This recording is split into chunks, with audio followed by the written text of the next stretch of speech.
bread ya wajina kunyao inshiraka neat etiefo nyina ozioma ADAKABRI ne oribo bebie the kind wa ban on yesi okwan tware suo ene suo tware okwan panyin ne hwan a yebo okwan betu asuo ozioma ADAKABRI FRIMPONG MANSO wajina konya bebie brani the kind wa ban on brani the kind wa ban on the kind wa ban on brani the kind wa ban on the kind wa ban on the kind wa ban on brand the kind wa ban on bread ya wajina kunyao inshiraka neat etiefo nyina ozioma ADAKABRI ne oribo bebie the kind wa ban on yesi okwan tware suo ene suo tware okwan panyin ne hwan a yebo okwan betu asuo ozioma ADAKABRI FRIMPONG MANSO wajina konya bebiewu ya mama tnasio na ya mama ha ya frinit 100.9 FM so ene se ye ba manaso yi nene ye benada aya homa babosume na ye wo mu yi ne de to so dunan afi empinu aduonu emienu aha enti eye ye tnase ya na mema nti dwumadie ene ye de ba omani nti ana ye nyina ya ba betnase na wie mi tnase a na maade nyina eye maame biama akwafo ene se metnamu ede amano woman gada mambi ana ene na misini akọ karata nsoso eye amansa chiame staff sergeant Harrison Ford kwabna mavo oletna say in a minute na mum say de eye spokesperson for the youth and sports minister the spokesperson English teacher eye Kofi Asare Brako abare ADAKABRI. Hey, Kofi. Wabing. Sa mekano. Yes, wabing pa. Actually, say me kai pa say way back at Adum FM. SMBC. Na reportage no. And I'm who's wabing. Sa Pa. Me company. Over company. I think CBC Ghana ha. Na reportage no. 24th July. What is here? Pabna? What is here? Abate. We did not say now all my report no. On who's what been pa. 2012 ton. Internet 2022 me boy. 10 years behind. Ago. Next time no. Na me water my committee 3. Yeah. And na a chef bi. Yeah. The friend of Ayona. Yeah. Ufri boku. Yeah. Na Ayona na ono ma wi aduane. Yeah. Now you say, I did okay. Say Okaka utrim. No I reference me no. We number 1 on Ghana. Say make reference. Now odi fi baby. Now ko aha baby. Now baha. Now sia. Inti Ayona sada no. Be jollof. Yeah. And or grilled chicken. Yeah. Also, would you know video? Oh, God, that was you. You called them in Ayona. Yeah. Ayona, why have a carcass sema? Yeah. Ayona na on no DKC, me and Papa, and a Najikum, a DKC, a Mrs. Georgina Kusi. Yeah. Me and my mammy Yadepa. Yeah. Ayona and then no Modiani. Oh, okay. You can imagine. And if Ayona no Modiani. Yeah. And na me bray. A friend a Kofi Bewa. Yeah. Oh, bra so cool. There's a me pong and a panoano. Yeah. It's just a bra, what did you be? Yeah. Now, Ayona, what to me pono. Yeah. And now, me tipuno nechina made it. Yeah. And now, call me free London. And a buy.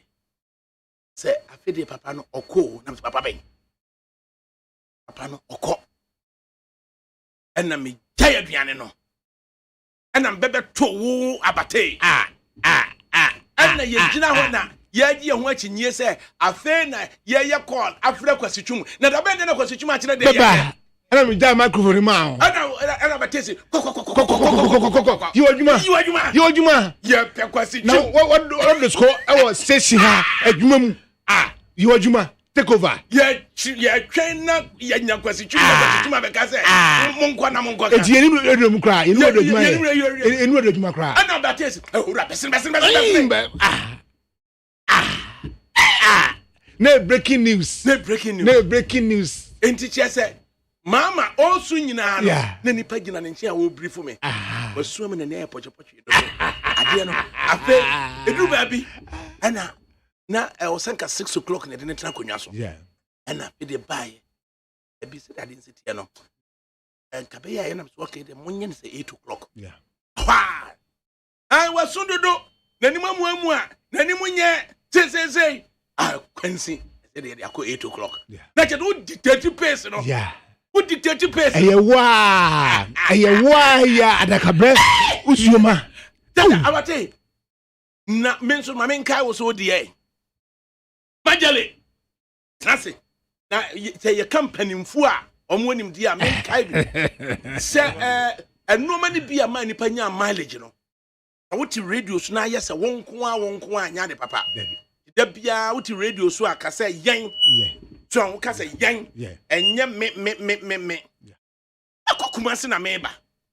Eye between Linda Door apedwa ede ba suhum na kwan ne nye. Enti ne nam eye Jumapo sushen afijase na bedru kofodia kwan so. Enti medru Jumapo lawyer say nyame mfa ne kransie. Na chese me nyam lawyer say e wo Jumapo. Ena abate frame. Ena abate si. Fa. Unya obapa Christian ne beka. That's actually yes Christian love. Wakai. So Wakai. I was unya Christian love. That interview. Abate ne twa so nyam na twa so. Abedi awrai su. Oh. Abate si won pa ya na be ku papa. Abe ya to dom num. Ya see my program. Obi ma ka chese nyai kra. Be say nyai. What ko blame no tiata. Enti abate. So unya Christian love ape. Ena me say ani. Say ani. Eno so work off. Edi ho dwuma. O Germany. Let's say eye me wo faase agema prempe. Akọ interview be ma no. Ama be ma no. Enso akeka nsem bi atia wo ba. Ana krom aye he. Ana kostamaklo. E ka kire kwadwo pra ko se ade achi ne se wam to me am fa Christian love ho asem ama. Ya yibodi abra no FM. Enti afedie de omo yi omo ho hwie nyeye. Ana kwadwo ema interview na agema prempe ye no kwadwo ma ye di phone ba akutua phone ba ko ano ene ye try se ye betwe say interview no. Elto mo yesa nam se na kwadwo me kwadwo ade na wo ha wo cause ade na ha wo achina me ne eye Christian love be kasa I say achina esi me ne Christian love be kasa na customer club remi akra yeshua na si wo be si me ne be kasa na me kan chebe za abate na ato me kan za abate na mun gosi achire me say na me say me ne be kasa mun twoma komanto yam na obi atwa na komato ya ampa ade kyen nyankopon amama hoden moto we so ahomachimi dimrika papa ahode muno na ebasa no a entena se nkase wadwene na akoka ubompa ya no pa no aka cheto nyankopon wankasa resa shema no nyame de be fi onkasa mfa mu enti bi de nim de mi kobusa awurai nim de mi kobusa awurai wankasa kasa fom odru ya abate ni niggas adeni yamba ave abate so no o secure no ma bi eno se me na me yeko na ma what number de mame na me ba bo bi gobi se me shene bo se me mfa na ma mo bia o si sini abate me sre wa na me se o de o fa kon be kasa da ka bring kon be kasa eno be kasa o si me kasa wi a me wi o me kasa bia o ampa so kasa bia one interview delegate or hinifa delegate for or hinifa delegate Miami no fortunately me and what the boy name Adakabri strangles. Akonko. Unfortunately me. Fortunately Yeah, no editor. On the editor. Yeah. Or said Adakabri strangles as the love. We are as a papa. We as a papa. I feel the me Auntie Joyce Rosalind Aye. And I welcome Babnejayo. I feel the Christy, to you back from here. The Christy, but then you may see so. Oh, no feel so soon. Na bate say enyai ana ofaso so ntijai ana bate no aba ya na obe cut interview no aba baby e kono hotro baby afedi be mai wo kam kana zaden radio no so no ajere me ofase na me kire wo yo emfa radio putu e ma down da so you successful radio so don't ever so the radio no be put to ma down say man you free wo makoma so you are finished. The be a jije maso. Would the mianka say open ma? Would the mianka say you say we say? Would jije maso? There's a kind of wave be a ma pewa semwa uko actually. Did the piano na wo betnase? I'm a bema be jina wa be ka say and na am robbers e ba ye na sebe ku omo e fa wo oba no abra na wo danku wo da wo ba bi achi wo eja ho you be to us akogina oba na chi sa comment na e ma na ye no and I'm saying nyep me program so and na be gu oba na ni mase enya adwuma if it's a sabin preguasa obi nim ba bia ye ma amenum wurawura ya omutimi no anu aduane me di wo ye singre mada wo ma we mu a singre mada fo ba bia omu wurawura ansa no mato aduane ama omo ma di yesinki ye kan abeka sesa ma mi we wonya ma papa ofa yentwa so emra nkomo isue yentwa so yentwa so enya sa so ma kai bibi arese ma kai bibi abate so abate aye VIP ye ya metie a VIP ne bombe bolo abate ena je wi ase frɛ no eno no obisam se who adakabri saying and me say obitima ye adwuma ne complete no we dika busa journalist for 19 omu nyina kwandam a adakabri and papa ni ko frɛ abate Okay. ate ne to so nu and I'm CCP so na me CCP so English teacher oko for training college for college of education e ho no bi da dem a unimi wo what me go guda dem a ko kan so excuse my French abate we nipa abate Kofi Asarabra ko ye nipa na ofiri achem dan o dan so old town obi afiri o dan new town bia no o hye dem firi o dan sa old town no a chese Kofi so de o ye nipa enei eye sante kotoko ene achem kotoku enti broni ene etwro achem kotoko ene otwro no kotoku enti eye kotoku achem kotoko ene asante kotoko omo ye baako a chese wahene kese abuaten fentene 1640 ena wo tutom de ba wow ti buaten fentene ebebe duru asante achem ena eye ne wo faasefo nyina wote enkronkro emako enwotwe aye from Amantna States wow Amantna States it is Amantna States no entinya wo kwa asante achem safa ye wo kurokura pe no Amantna eho enti Amantna States le bi ni agogohwediem it is Amantna States no omo tenaye ena afede wo gya chire ebuatia fentene ko enti buatia fentene na chire no ena frimpong manso the first onu kokoduru achem dan na oyasonani enti ayi achem dan pe ena frimpong manso de asonani koduru ho no ansa na atefa the first ebeba woyagunani okay enti na ne no frimpong manso the second no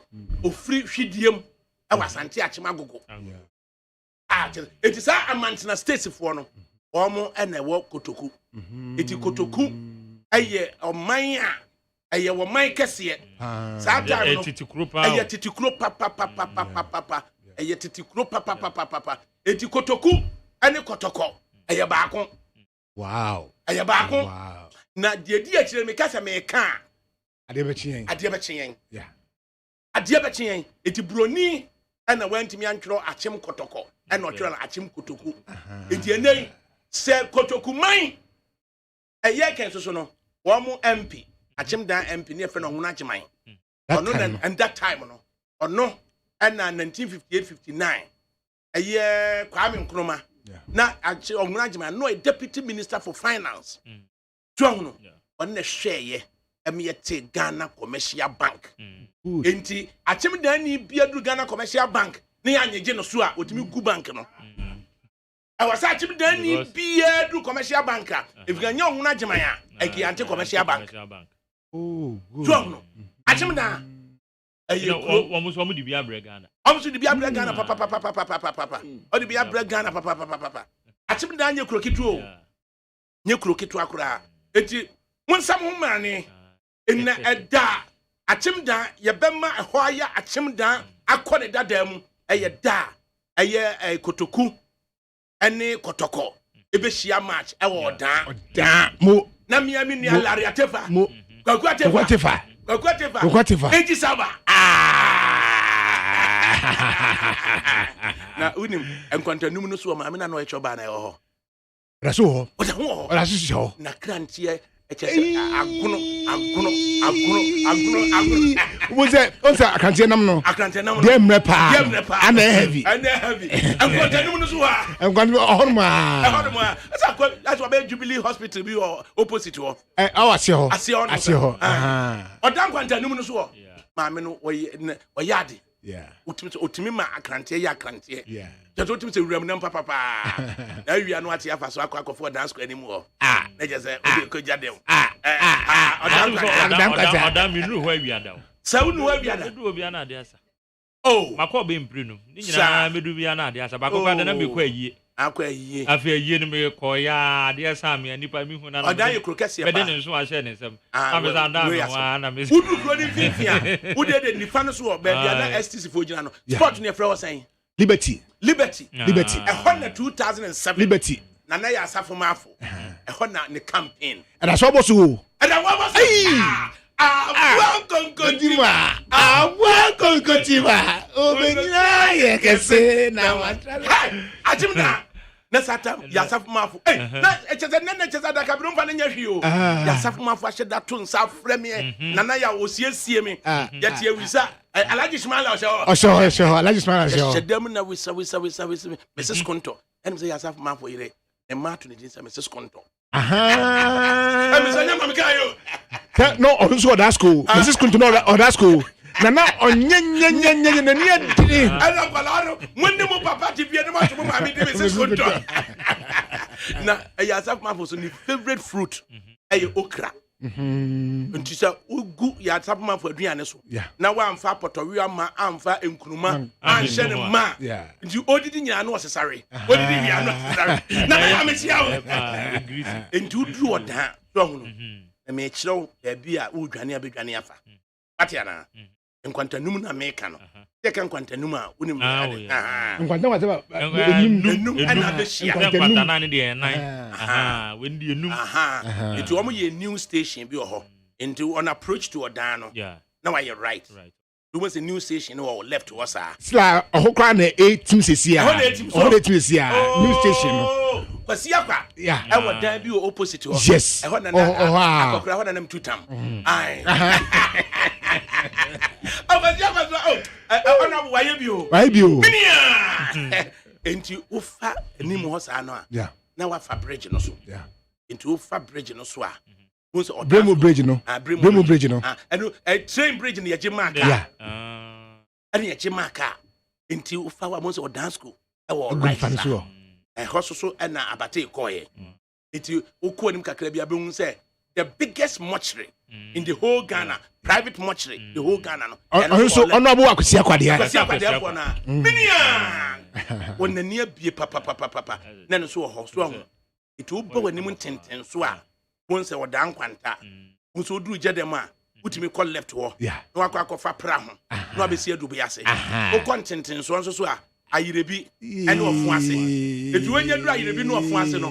na udwane akwa asante na mpese yete wonka na wafa left ofa left omo the steel bridge bi ato oda no so na chese wo dia kwa far right na nam koko no ubehunu se banka ubekwa ko dru banka na asante aha udru banka wonam koko no sa no e wona John Dramani Mahama or the contract ne ma contractor be fed next step or in the see community day school ADAKABRI ni history community day school koko ase what be that e kwala ni mo koko no mo community day so na wan pa sa so dia now content so a udru of once ne ayebi na content so dia dey just all the ba aba eye kotokuom so no aba eye chia no aba brase na fe no eye nkwaten so hono na fe wabo bepo no aba beduru abrem na just wo kon abepotia no adudu nkwaten so utimi sa fa koko na se e be si asante achim safo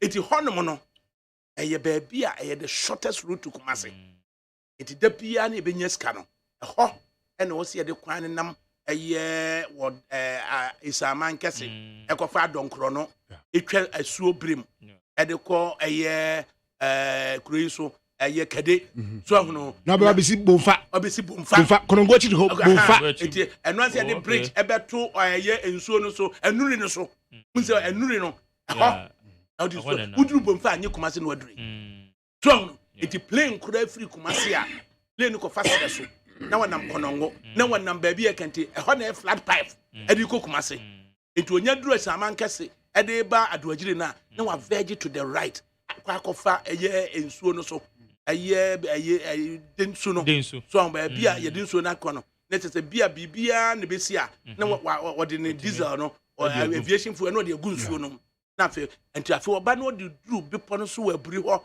e ko dan ho Accra plains wa mo Accra plains so no enamua na ba winiba eti onya duru winiba so ta no nam Accra plains no so no de aba Medina no abebu ne nsa na fe wo oba no oba no ho ana kotoko ni May 9 plane ho mo ado mo ko apunum enti send bibi na si Ghana ana plane no e ho wo mo ado mo ko apunum enti pilot ni timi recover ye no a obesi ye no na de asi o May 9 a ye wo 37 na oto aso ko South Africa no nye de asi May 9 nti waja South Africa no kura ko so plane no ho wo mo ko e ko poso abade kotoku de na de first division Premier League aba kotoku yi ADAKABRI meka se nyame adaroma nyame anaye na ehase beye 2020 the year 2020 mem se mfime nu ni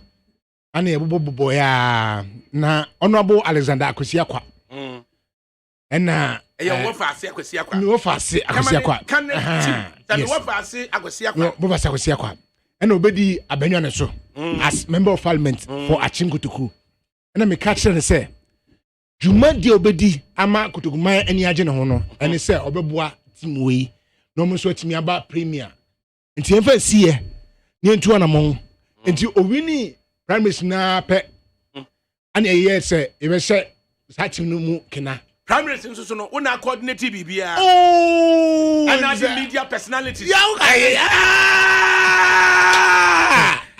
coordinator and ye bibia nti na say from day one na mtinte so gura nim say so pese ne ho yakono e wodan ha dia ene etime wo ha no ye muare no ma premier 2020 o ane ye bo sa season na guye ye ntimi ama entina de me kachen so nyene say abribi e bebo home match bia no o match no 1000 Ghana cedis that bonus. Time no as winning bonus ni e ko away awetwa because ko away na o ma almost 1005 enti da want me anko no na watumi spokesperson to the sports and youth minister and in spokesperson Kofia Sarabrako and ekasa yo we English teacher yegusuti o enti na che se yetuanamo no emfi bebreni ana ehwe mu na yen qualify ye bedu hu pa but na bomu ono bo na zawo kosia ko na bomu mu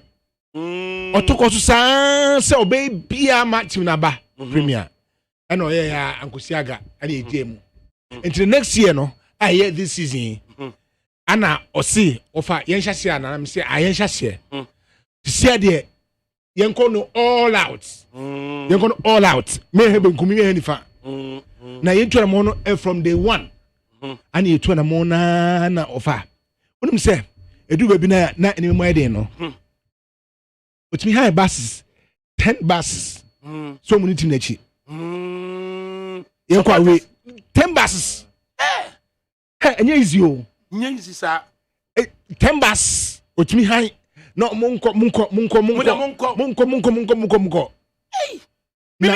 na ebeka 3 matches no to go no ebeda at pa no ne mu ayedin after 15 buses apene che say o mamu ni nyina adehye ne o man madi akire enye easy o enye easy kra ofa enye easy na odi ahenkan so ebuai pa odi ofri aboabo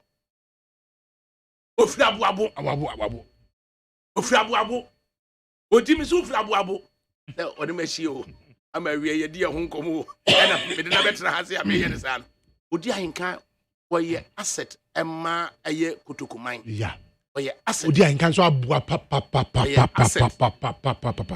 hwe na last match yi na honorable organize 20 buses say omunko Lions Den tema Pama ose Pama wodi na nibre na wan fa ni GF chairman no nyina wodi ahyem yagusu tie o wodi ahyem muma ni nsuo ma no madaroma wodi ahyem na yawo ana ekopim so a draw hey na yetim ba kon so na susubribi achim susubribi okay achim susubribi ya susubribi oh tafo omo so na suadurofo de fedwe fankoba ana achimfo de susubribi aha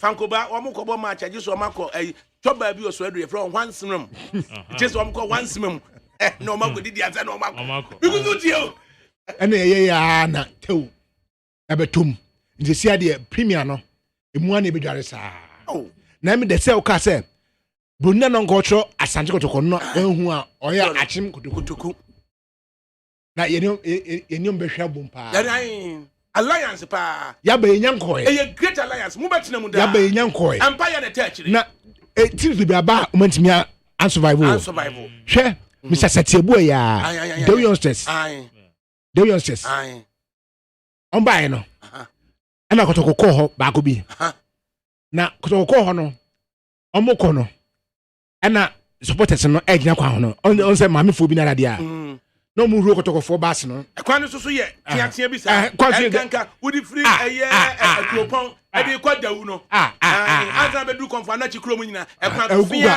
ekugwa na dambo twejira ono so ohuru ya enti omo basa na omo back na kotoko bass no pie kro mu no ana emra no eni man tell say dawu say udi garibo tebe shell dawu kai unum di pama kai no Davio Davis odin hapia ko on the trademark on the buy eti dawu sana kotofo ba sana ana on be share dawu na omo kono ana the same emra no so mo nko ba bia omo ofia omo dia no on be share dawu ye no ana kotofo kono ana om si dawu yawu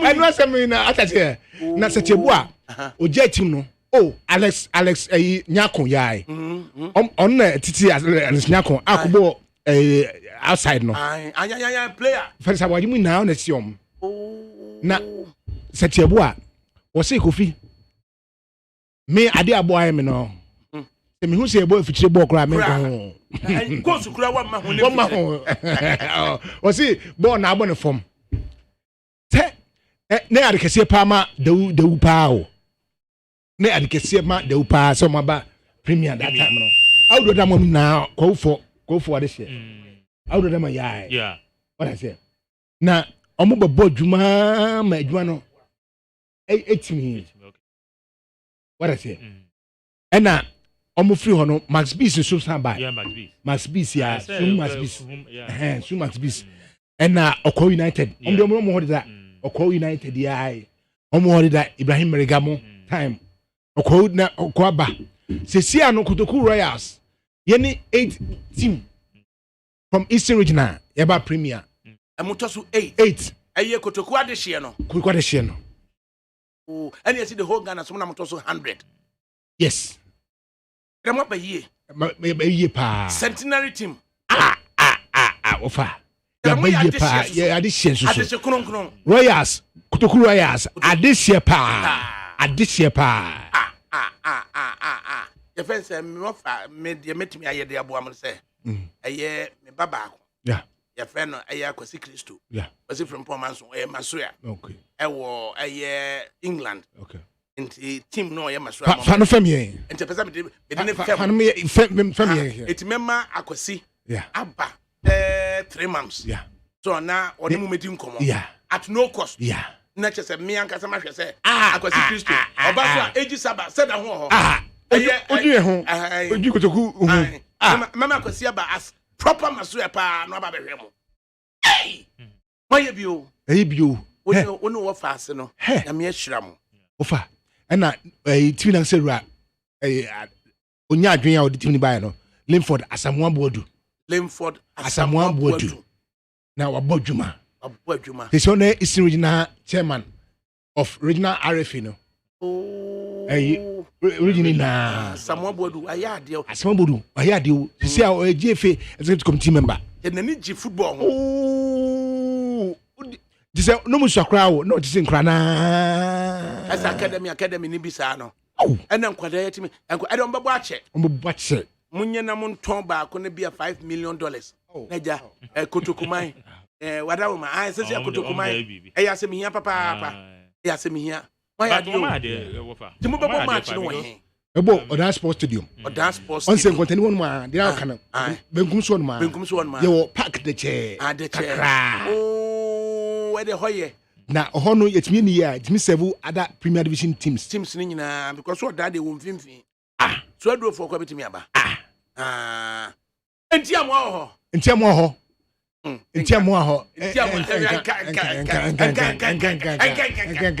of mamenko memu akọ na dia me di gya woni se eye Asamoah Boadu na dwempo na wosu ne wo fa ase Kwasi akwa chitai amodi aba eye Kwaku Atefa wo dampanifo no bobo bi kire me omu nyina ema yadwene nko bankrom se team no a abeduru no sadia 1935 hukuma pem a apem beba Asante Kotoko ba ya atna besi ne no yama eye Kotoku adehye no team no entna eda ho kire bia beba mso no eno ane se momo man hene atonkra ewo manhia de Kotoko ewo bia no yetimi de fem mo pe ene ebetimi ama play about on loan a yanyi mutako se ya da nyina no Kotoku adehye no football team no ebetena se na wo fast no so no investment a waye no wodan nyina no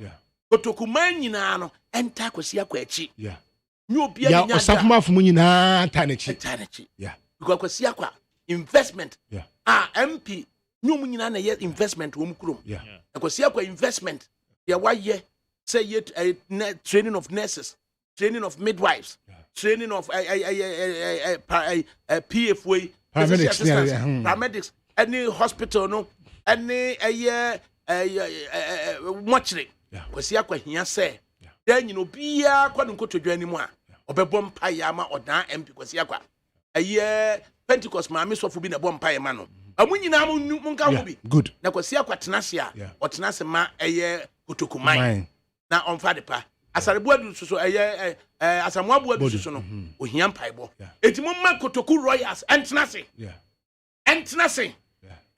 me kan impression mempresa Kotoku Royals yegunsa ebegu bi dia mo mo ya de papa na ekwane te sa cross to na ye because Kwasi akwa ne maka te jitu o se me ma VIP mra VIP ba yanyi 30 cedis na yanyi 25 cedis ebekwa ko gina tudu na yaba enti na me catch say kwan no on say bus no ekuta pneumatic suspension it is kwan no to so ya na me the VIP na be see what the amamo 25 and 30 nka 25 year 25 year but nyabotre me nyabotre you be clear ho na ai na atom kra na the biggest tree bus ni do one abe papa abate nyame nshira me so dase ye ni akwasi akwa ni nua ne wofa abate ene na twetwe nkomo no aseda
right ugusutie nit 100.9 FM ene nana say kwa me adade MPP communications team member na watna se Godwin Mahama NDC communications team member also watna se and Sylvester Sapon Soprano CPP former director of communications also watna se CPP at 73 years Bami Nkrumah enura any 50 years ono so ofri mu enti ni nyina no behwe na ya discuss na yatrasia Togo declare state of emergency over security concerns na chese yedene sa de na ekoso yenhwe newspapers nanim ha sei na daily guide akwankyerefo no almost say a Ministry of Food and Agriculture Committee clear CPC boss a Nana Jenim Boating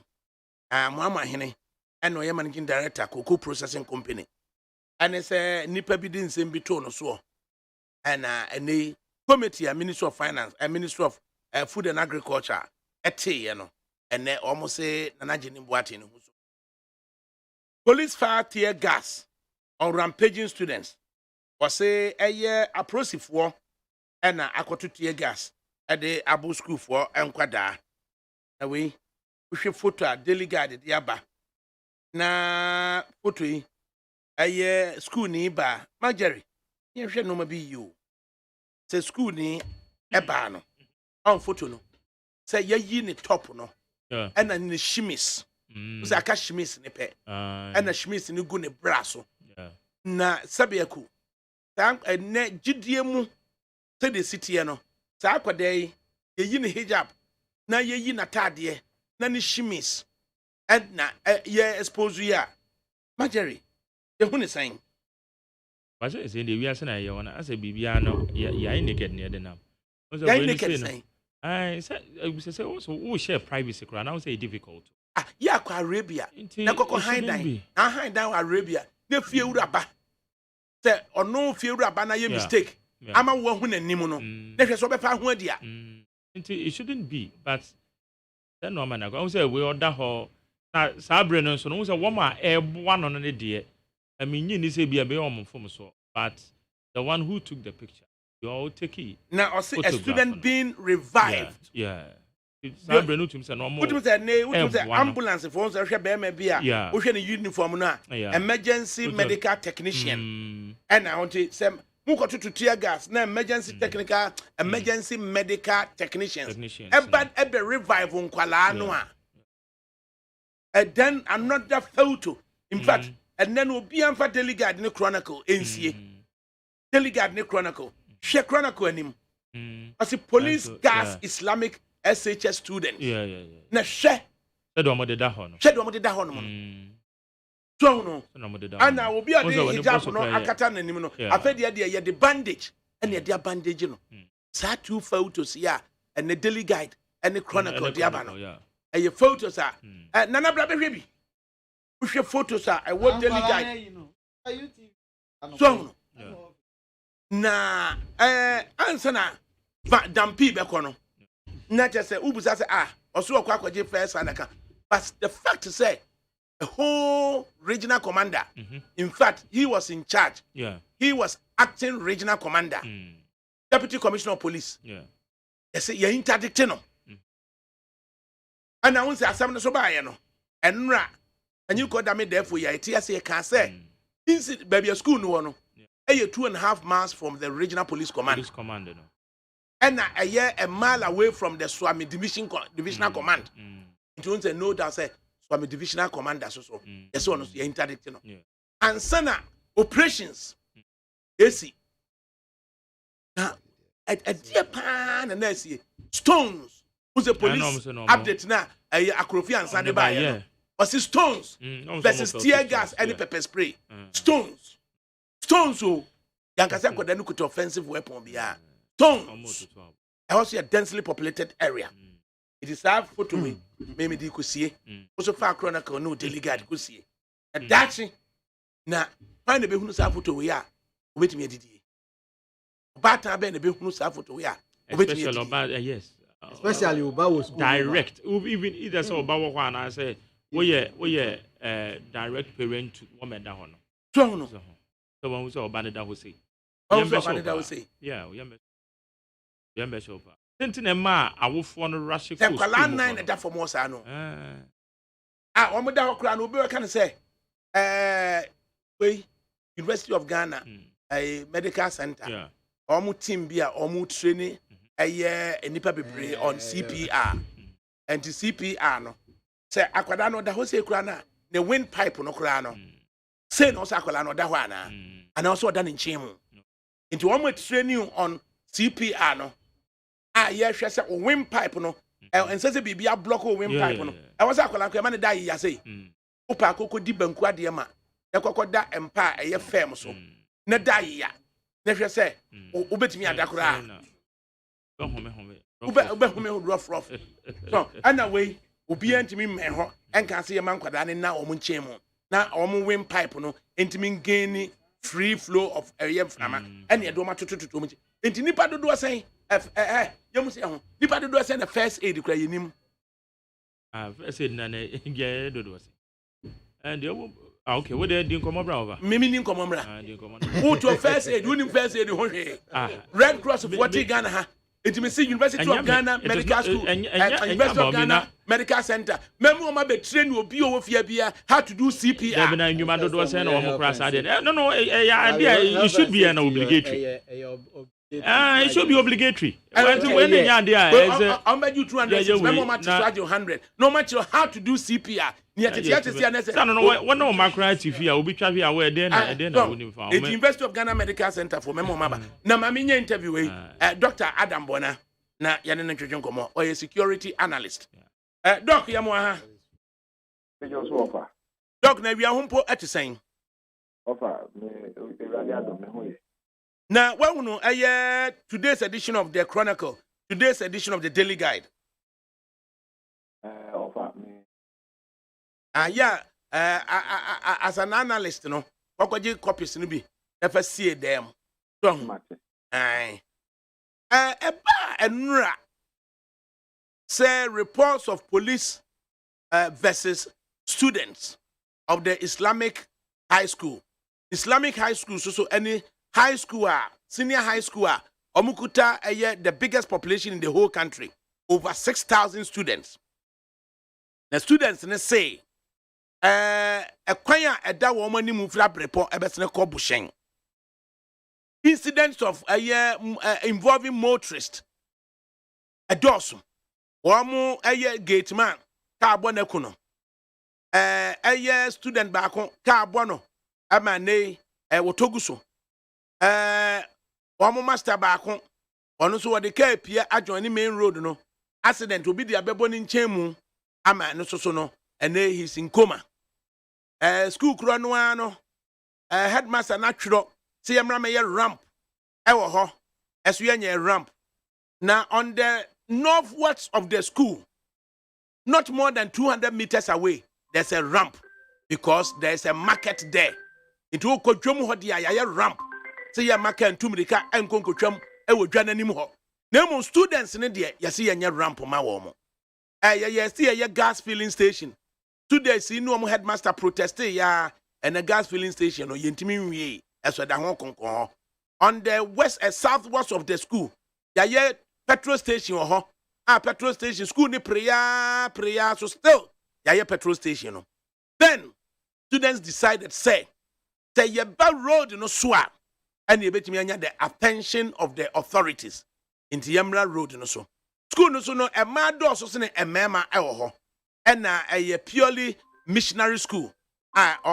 Muslim missionaries. Way and a proceed for as per their own write up. Almost say students were using stones and then police use pepper spray and tear gas. What do you make of this, Dr. Adam Bona?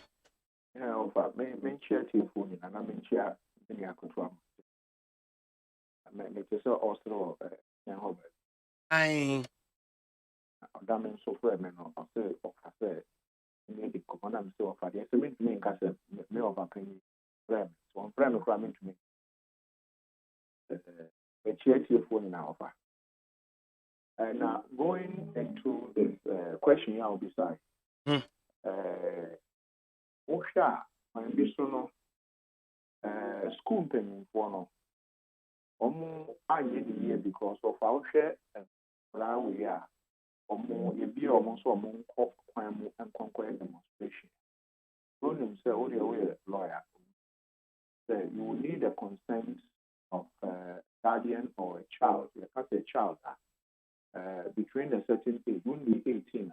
You need a consent to do a lot of a guardian and ask the parents certain things. And so, then I now public order act.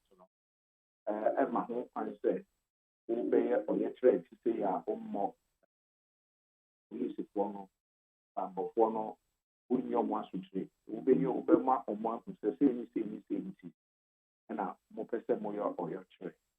And saying, good school administration, no, FSA and Cordano, ABBSA, and you call the parents, and in China, in universities, university, they'll be doing on the study now when you need parent teacher association meeting, over parent teacher association.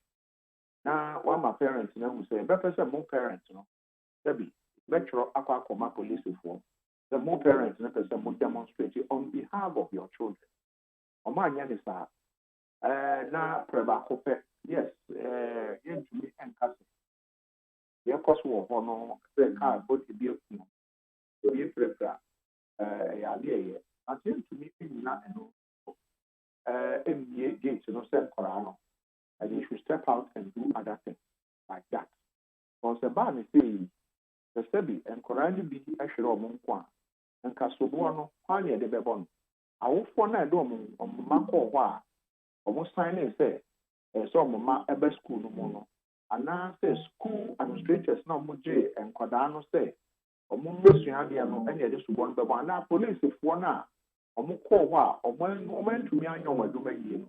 One now any other one, Babono. And so for me, already a still now, Ubeka say, employing for police for now, or more as a professional.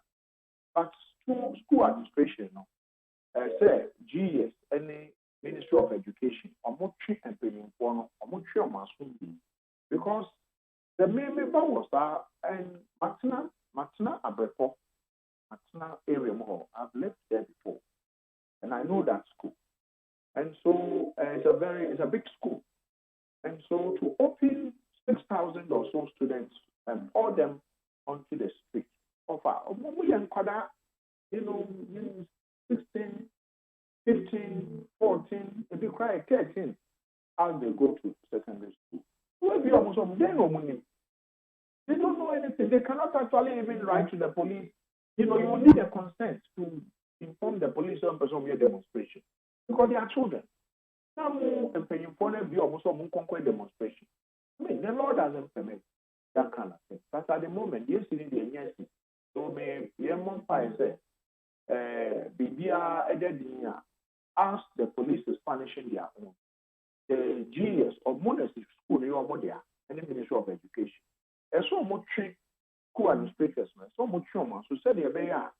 I will fire my uncle school administrators in now. Now they have actually agreed almost some conquer demonstration. We didn't send them to school to do demonstration. It doesn't happen. It is yet here the work dear. Not just say parents a pass responsibility of their children to the headmaster. So it was the responsibility of the headmaster to keep the students within the confines of the school. Exactly. I don't know how fast. Don't call university who here exact to step out of the university. I don't call your kind of saying secondary school. If now 1 year exact near Chua, it does say a bit more internal suspension. We but and I say Uchi and yes, a confer. I can't confer our four brothers. I don't say I'm going because our four will know whatever happens. So you don't step out of the school campus without permission. We are day students. Yes, you are. That is why you are a day student. I don't know about today whether students in the boarding school are allowed to step out of the school campus without any permission. But we're ready for because the parents have passed on that consent to their, that responsibility to the teachers or the headmaster and that my child is in your hands. The makwanya on the day of the makwanya, it doesn't matter the family bano, and now bet naka moon or be the free school more no amount be blue. Let's pray more school for the market to be a unio, the aqua for the piano. But where do more school during school hours? I must say, don't conquer demonstrative. That for me, very reckless on the part of school administration. So if there are other schools or Mutemia, you can't say because something terrible is happening. Car, bubon kodani bini de keka. So you are going to actually open the children to go and put them in this harm's way because they see, they could have called a PTA meeting and tell the parent that yes, school administrators know. You have permits, you would inform the police and lead you, the parent, or the chairman of the PTA. You need to lead a demonstration. The police, they will not have a choice. Almost person will be there. The answer will be there. Buana, the more person, but if you just once you just open the children, these are children. Now you just open them and say go on demonstration. It doesn't happen anywhere. Those days say they are near if you are not done or nothing. If you are near demonstration, near to the phone, our teachers now near about the community and cookie. That one is within the school. But students, children, we've all been children before. You don't step out of your campus to go and demonstrate. University students, those days when I was a student leader, I mean, mobile struggle and then coffee watching, you go to your core castle. This COP could be funny. So, but at that point, you take decisions and you are responsible. So when you throw the theater,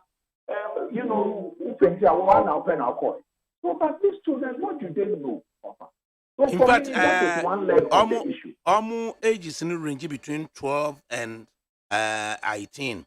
Yeah, can. So we share photo now. At that year chronicle and Nimua. Now you have about 4 girls lying on their back. I don't know. That is what we will call say lying prostrate. Almost. Prostate is different from prostrate. Inti we know almost the one no ya. I can cast them. That's almost the wa ya.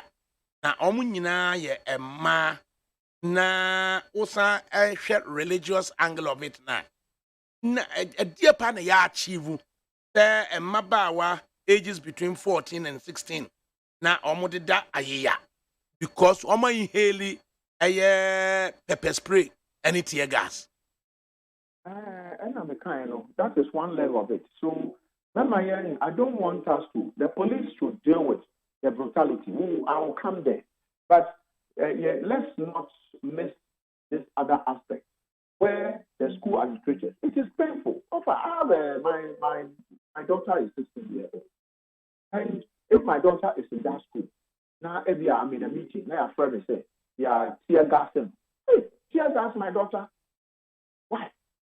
Miss man, we didn't go school some kind of demonstration. So when you are 18, university, that's it. You can't say, the other year. It's up to you. But I've sent you as a child, 16, I'm still a child. They don't go to secondary school now, the end say, one out of it, and no, they didn't know. But you is the administrator. So I think that should be taken care of by GS. They should severely punish the headmaster and his teachers normally be in Kodano. Because someone here is young, someone here punching, someone here nipa, and someone here Koda. And so they don't have any permission. No one will give children permission to demonstrate. It doesn't work anywhere. Nobody will do that. Every hour has some flow to be, even that one, they need to be properly protected because they are children. This is, and young Ghana and Kwa everywhere. Now we'll see Kodan demonstration. Okay. Now going back into the aspects of the police. Okay. The police, Ashanti Regional Police, they are one of the most notorious police administration I have ever come across. You can list some of their excesses. You can take as 107. They gunned down 7 able men, in Ashanti region. They are not more here. No more a two-acre CNN to a parody. Study of more say no more from 4 and you exchange gunfire with them and you kill them. The Interior Ministers Committee, independent committee that was set up to investigate. Study no more can say the 7 able men who were killed. That does not matter. No, Bia, 2 show Bia. No, second crime show Bia. They were exonerated even in death. Last time even though the parents or the family members of these people were compensated, dead people don't eat. You cannot compensate dead people. You only compensate their families.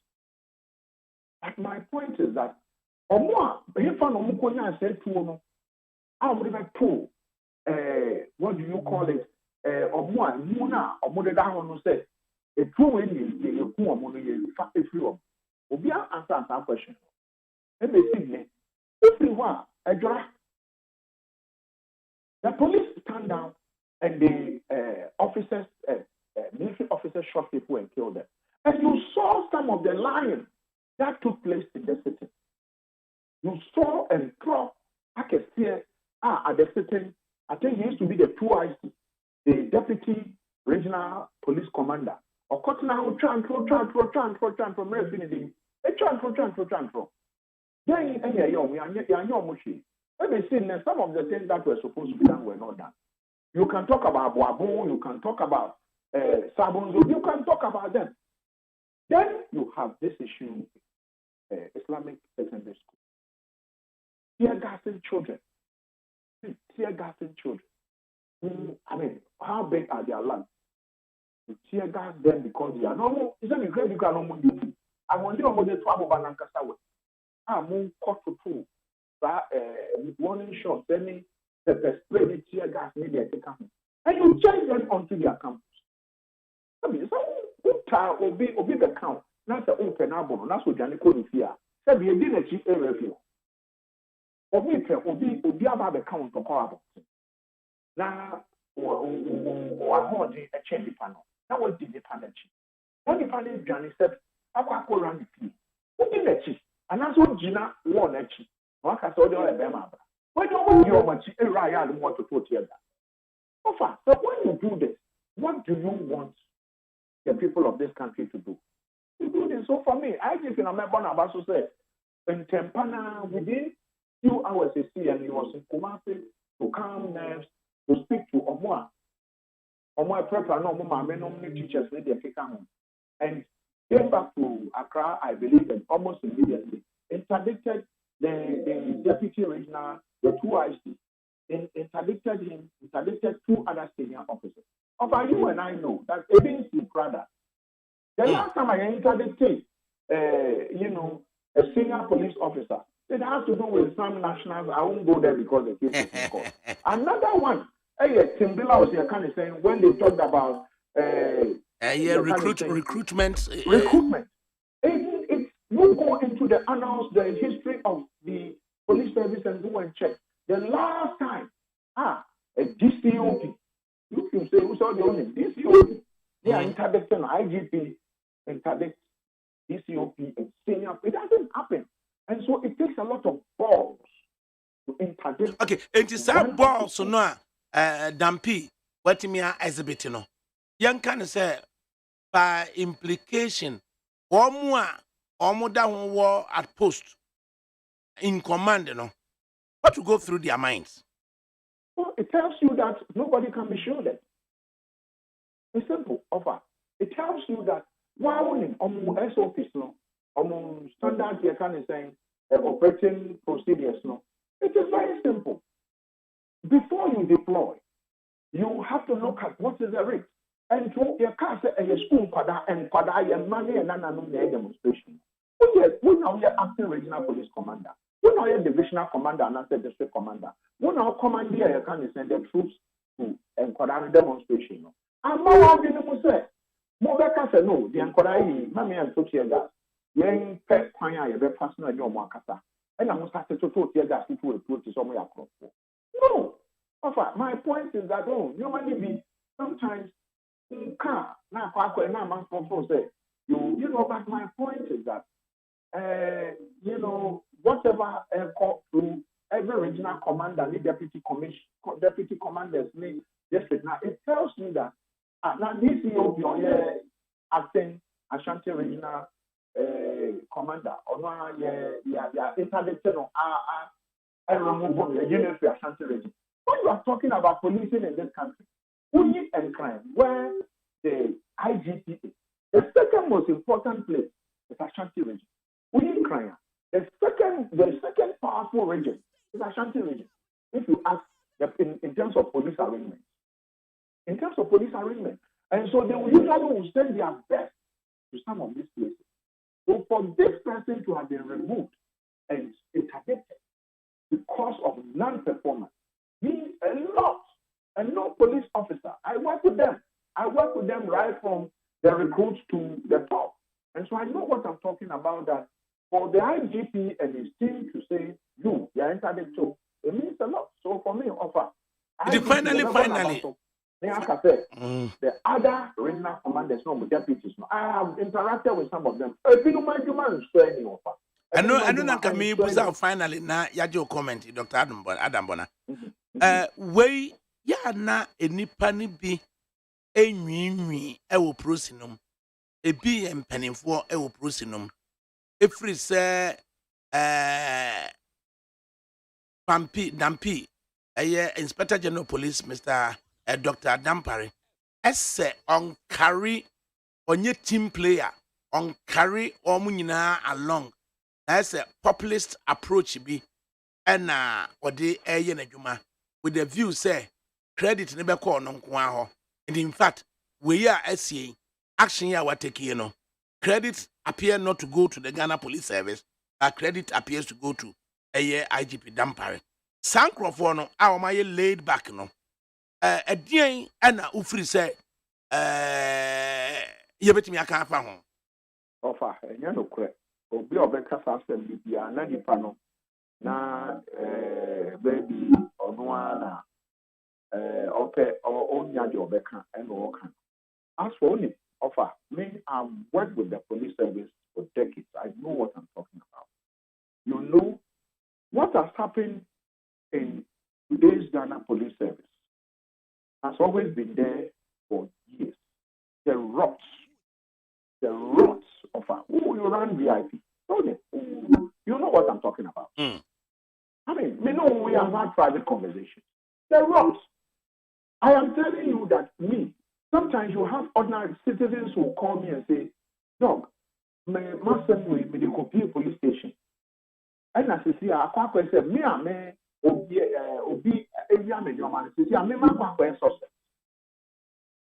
because of the rot in the service itself, it is difficult to approach it.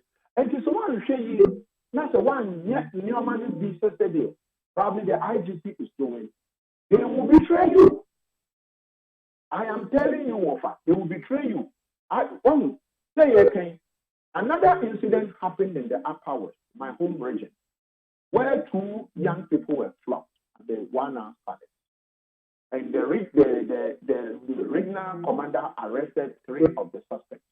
And the police headquarters at the regional headquarters. And now, they took the police hostage. What is your difference? Because Obi on him, DCOP in the Kugri as a regional chairman, as a regional commander, will tell you that on that, I have had the cause to call some regional commanders and tell them, say, what is it we do? Won't they? No, see but my friend, my boys, no so and I say, me, I am here. From an hour later, no one can say that you open your phone line and ask Ghanaians about their view of what I'm saying. I mean, I have an incident. It's the Sphinxes. I won't mention which of the stations are Sphinxes. This young man or supervisor of the construction site. Security man, no, then the 200, and we are tiles, boxes, and no cocoa, tiles in the mouth. Yeah, yes, yeah, but you know, and I'm there.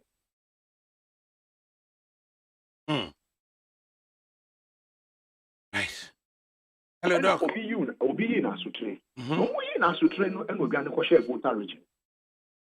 And this young man went to this station and told them that I have information that for her. And they caught the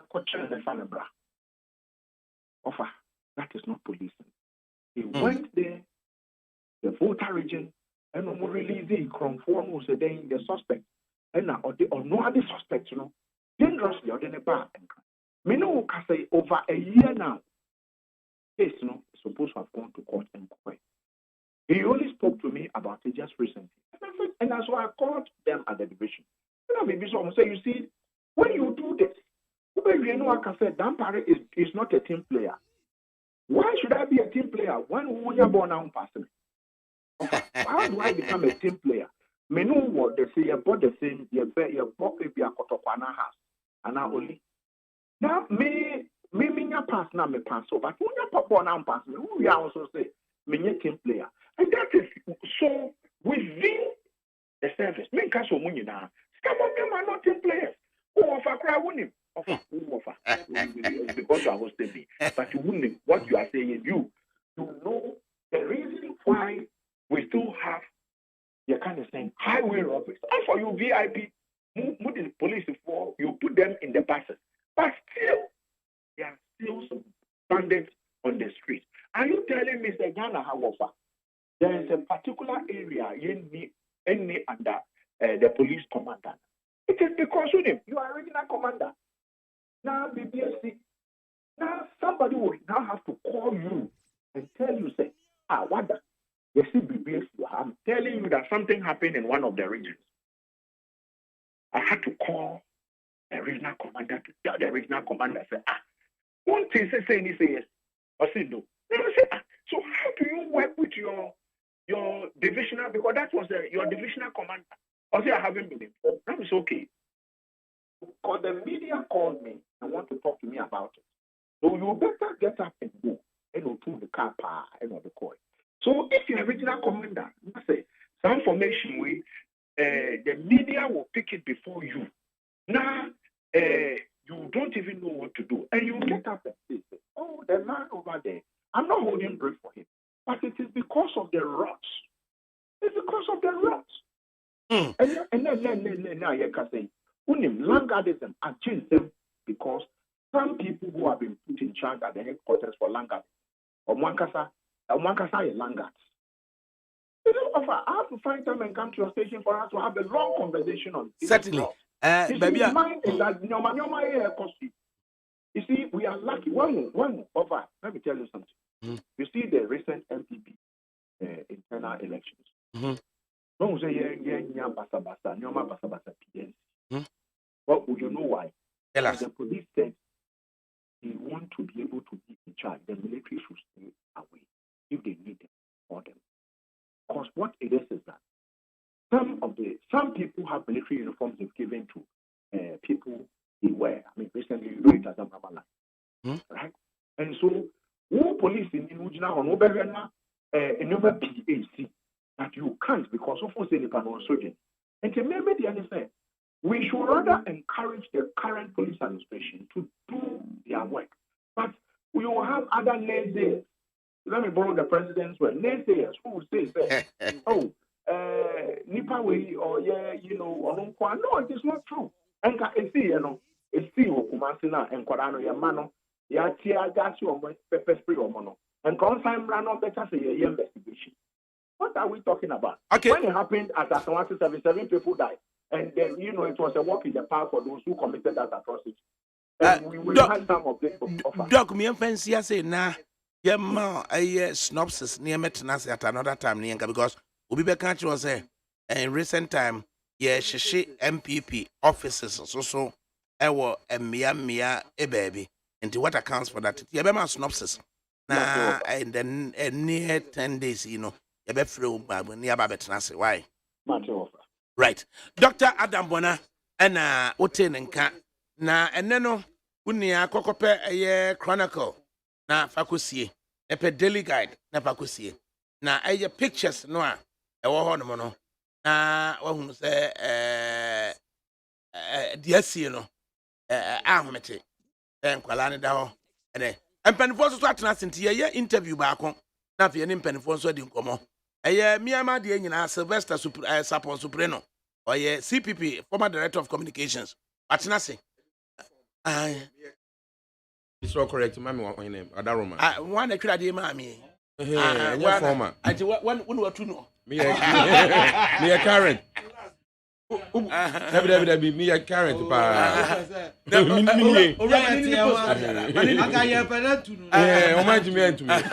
It's so correct mama Sylvester Sapon Soprano director current embattled Dabi me embattled. No, Mr. Wada, with respect. Miniam battle. Communicate. Current director, me will be any answer. Central Committee for the man.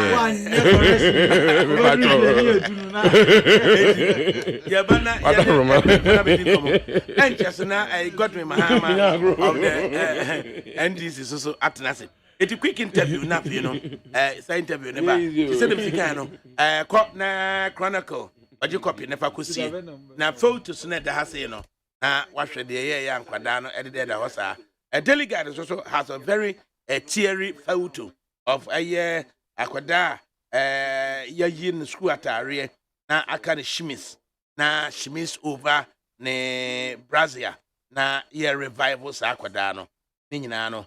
And then when you delegate that's a photo no dear see when you chronicler na photo no na dear see but aba ko da honum and na abemu abi ejina ho and na waka na ya bo ho sa ne ode akwada ne ti no etire no ebe top form sa na chippings egu ode ne nan mo besisi ho na ne nua ba no ede ne ti atoso na ba ko so da ho and kwala ne da ho sa na after effect of pepper spray any tear gas na omo inhale na omo windpipe no achokie na nkwala ndo say na meka say just yekokope University of Ghana Medical School for no be kire ye said ye see CPR na sa nkwada no yetimi ehwe na ukura wo fie ne so obi buhwe ofie a wunim de oso ya na ne nyina no ade a ye behwe na yetimi atoto enti gusu ne tie neat 100.9 FM na ampanifo no enti right, enti answer na interview ne beba no. Sylvester. Minya. Ma yenhwe. Yes sir. Police react swiftly to incident at Isiwo Islamic Senior High School. Kumase, by removing a senior police officer from a region and subsequently interdicting a deputy commissioner of police. Now, first, we are interdicting other senior officers. Assistant commissioner of police. Baku in charge of regional operations. Sure. Baku in charge of Swami division. What do you make of ASR swift action? Approach for Edeban. Minya say Yankupon Shaw, Namechia Ghana for Nani CPP for Nina, especially the chairman and leader of our glorious CPP in the person of Nanakushia Sapon, Frimpoma Sapon Kumankuma, by the grace of God. And just to make assurance double sure, no, Mr. Mayor current director of communication national for the Convention People's Party. Minu ubi enya asembia, ubi enyi henti na ye mistake. We mse wano ne form ye. Na mpese me ye clear. Na CPP for crowd kind interdiction na me akai ya asembi. But for the sake of peace, no, I will not go there. All right. Now, me pese me can say, debi me can say IGP. Openi Dampare, Dr. Dampare. So, adwuma na wo ye no. Me bom paye ma no. Se onso muden bawe pa no onye ni ye because so far as I'm concerned no. Dr. Dampare IGP is exhibiting the traits and the characteristics that we are looking for in the president of Ghana. Na Dr. Dampare no or you qualified to be president of Ghana. Inti adwuma na oye no onya awe se Ghana for no ye hwe no na qualities na owo no enna na ye hwe no wo panyimfo bi mu a ye nhunu so ho won so wa interdict panyin kese pa mehu bi a che pa e wo Flagstaff House indeed se me no ye na what meka I was meka answer na me man because for instance current president of Ghana no reshuffle kra wonye bi da influencia ena chia sesia ninkomu abu awia ne sa won say asi fom a sesia ye nyina ye ntase so ho ka na o ka mo say e ntokwa bi asi obi man so but se woni nipa ye adwuma na se won sisem a sesia no mo te ba bi o mo te no e wa aban no mu no o ma create abrofo be ka no fiefdom o ma bokuo twimu ye be ka o ma bokyenko omodia omonim so obi antimi nyu omo mfiri honom so ati ase enti Dr. Dampare de oye no onkoso nya na Ghana for hwe because he exhibits the qualities we're looking for in the leader for this country enti Nyankopon sha ne kwan so ano no sabe police for no omo so ya Ghana for and omo ye subject to the constitution of this country and the laws of this country. Police for omo above the law. Yen na eti ase say police for take big risk. Me say sa na jome na me hwe udu roadblock ana baby a me ye fu me ye farmer me ye fu working tampo. So na say me working tampo anajo de suomu say ekwan lungu pa obehwe na police for ejina ho aye road barrier e wonwura mu sabi amanfo yire so nice Ghanaian police women no mu gina anaju esumu last time it say lady be police lady be or barrier na ogina ho no obi de car akobọ no e ma ni wi risk a omu take arm robbers omu hu omu a omu timi tu omu tio enti police for the men no say wahwe hu a time bia na ye ka police for asema I'm always standing for the police because police for the senki en shawma so and I say ye ka say strike senka police for ka so mo strike 3 minutes kura the besi e wo kroma especially ene emema no mo ebro wo mo yire domestic violence no say yes I don't know cramp dey na me time say na nye ya police for ya it mean fa police for ni agro but I'm also aware say police no say enya strong police leadership ubon say ubon na gang cry form o police num so ebia ni say ye kohwe no na wo mo a omo e kan bullion van for no ho no omo ko first ke free bank e dey akọ another bank ye kohwe say na police for e kan ho na no omo yes ade no nti say police ni e criminal na o shave uniform e the most deadly thing ever nti say wo hwe opani Dr. IGP Dampare Obaye no say oye highly intelligent and with intelligence because oye highly intelligent and that is an adwuma bie and with intelligence wa go school into our security intelligence in hwehwemu no otiase so and I wo hwe ne human relations ma hwe hu say asem to nkrofo IGP Dr. Dampare no forgive me a sense of William Shakespeare ekano e won the book Macbeth mu no or say Mecca say Dr. Dampare he possesses the milk of human kindness so ati ase wote enka enti asem to obi a enye say bia police folk ko ehwemu or sign to me the police psychologist eko chichire re so that is very important and a sign war intelligence factor as in police intelligence wo chichire ni panel re no timi yenya fila bia itimi bua ma de ye investigation and resolve. God bless the IGP Dr. Dampare. May he live long and prosperous. May he become president of Ghana one day. You better man so stand here. We by juma na we no me join CPP. Enipa bi say na Dr. Kwame Nkrumah Dr. Kwame Nkrumah say Ghana needs a new type of citizen. Dr. Dampare is that new type of citizen that Ghana needs. Eti wo busa me say asemi me dwene ho say me feel say Dr. Dampare no adwuma ne kwan so an oye. Ana de bia meka say President Akufo-Addo no for the most part no na mamu no watoto apa so but at the same time no ana me san ka say panyi so won say watch e bo me say na say watch e bo wo no e bia na say battery timi stop kuramu kakra bi ma Matia na yenko London emra na abrantie he has gained a master's degree in security and intelligence and presently undertaking a further studies at the PhD level. Na yani nkunkudi nkomo. Omo no ni nipa no a they do rare intelligence. Not an enti your friend Paul Kuni Boating. Na enura oni yakasa extensively. That was our issue we say ho. Na enenu police action. Esan ena obesi aka no. Na fe yene na di nkomo.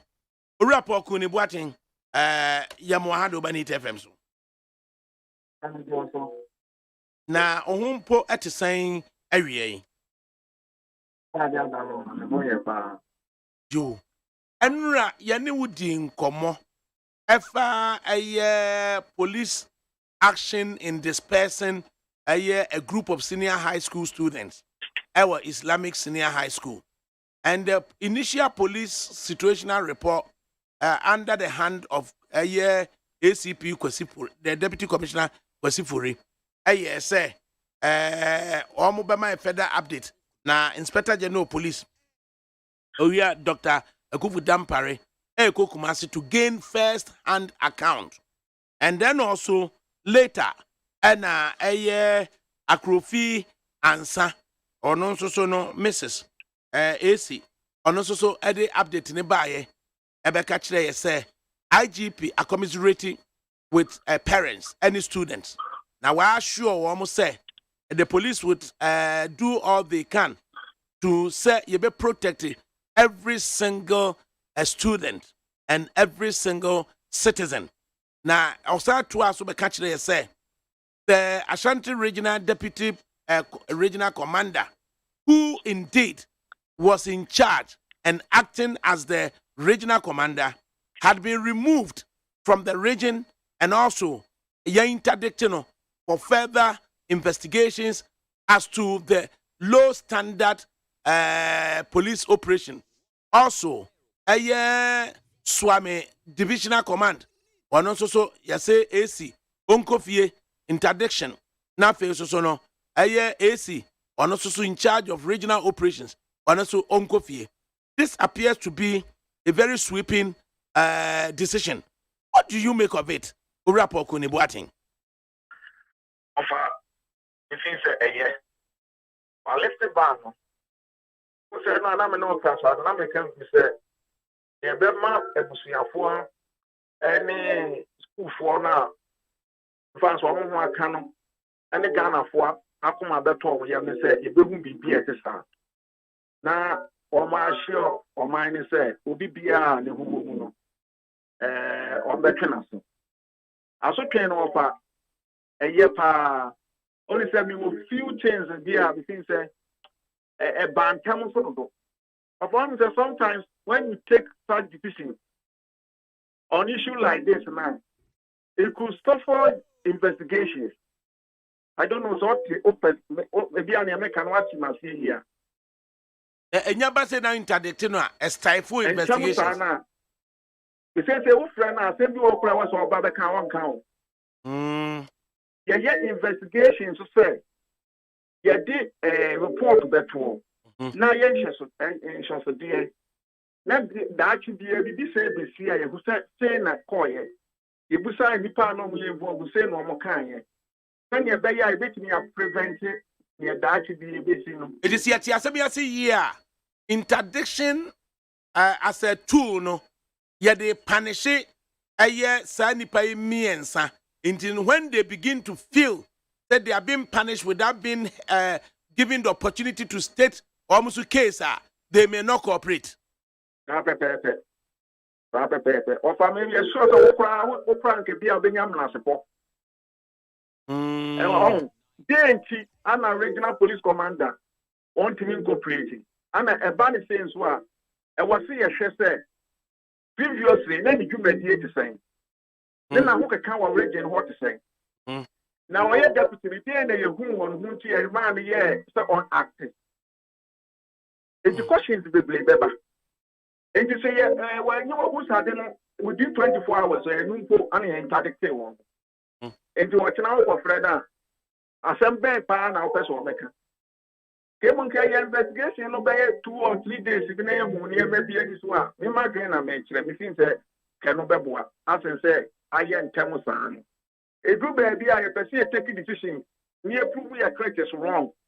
I have any years who are also making me as any. It's yeah, police. A standard procedure as service inquiry. Yadi ADA, say young quadao, say young penninfo. Now we are told, say, a professional standards if we are commencing investigations immediately. And do we know a situational report by which Tampen if we interdict your man? Standard, you know, operating procedures no more. But Ghana Police Service officers no do one and find you.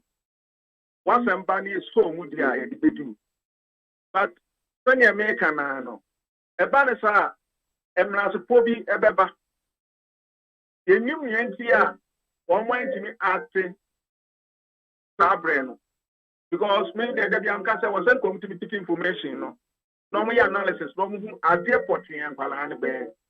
Ni nyina ayentimi ama. Enti wo mo hia wo ma me wogidi se e wo so wo mo ka no kure wo. E bi kura wo mo ni aka de bicycle kuro mo ni bi sa ne ma ne ma ni nyina wo so wo mutimi ka no kure wo. Yenti a e mo mo dwuma no etosin. Na ban na emfa ne ma ma ya na ye timi aye reporter e be kire sa ban aha say no ene ma kra ne ehia ne yentimi ankoye. Everything who can say no. Say wo share images a ye hunu say a school a year process for enter premises we no na a shield a right control for a use no na ese ba kope ena ekuta wo mu na a process for be say aduasa aduo no etetete ba akwanchi but then said ye si hunu no other jurisdiction no enka bi a shield no omukuta be say 10 ena 10 no di animu na aye block sa ena omu nyina e wasa 10 nachi ena wo mo de eye den e block e bia missiles ayeto e de ba wo mo so enti that idea of say enipa 20 eta shield ba akwachi as opposed to international standard e bia enipa 20 no wo mo te shield e ba ko 10 echi na in America say sa nya man nyina na be ba report no but me feel say yen we see any there police for to be justify no be amani yes ankwala ni fi enti no be bi kra na so ne no ani e ka no e ye kasa de keke sesia de yetwam wa bete ho ase se aprosifo age atum as per wo mu eye update se ba bontene se it was below standard the no entwa yie. Now we have moved to the next step. The next step on say IGP no wa calm down. Wa calm na ono ankasa wako. Na what me efri mu aba be ka kire ye say ye interdict the acting regional commander and then as deputy commissioner of police who in fact was the deputy regional commander and na ya interdict Swami division commander and ya interdict regional operations. So in a way, no, Kumasi policing has been dismantled.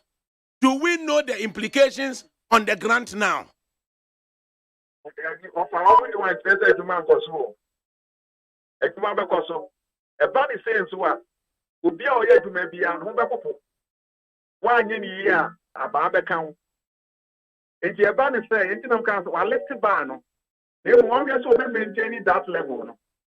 And for it is a quantity of wire, the abono, a bradia wire near Bemana.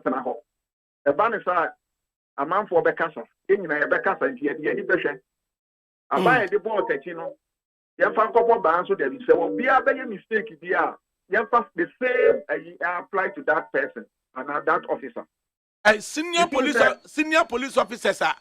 Now, Omuni, aiding come outside of the police system.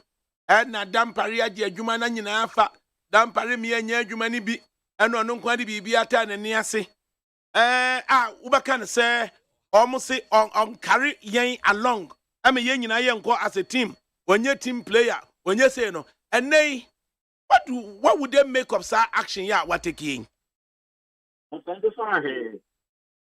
Ubi kura be ka se bi kura nipa no kura bia wa ode san tradition ya koma no ne no kura ompena 17 wa ya ne sa bia ono an close ones ni bia nko anya wan sa ense sa ahwe ana wo hwe nso a eno kura chire pefe se without them pare no Ghana police service in function it is one go Kumasi and go bia ntimi ni ho no ma obetimi akoma nkwala no ebo ato omo ya ma na community no bo ato omo ya ma na anya do obekwa ni interdict ni no, I think I was soon one of my as soon as I down Paleno to Power Butcher. And think you will be every Ghana police headquarters one could do manana. Oh, so but social moi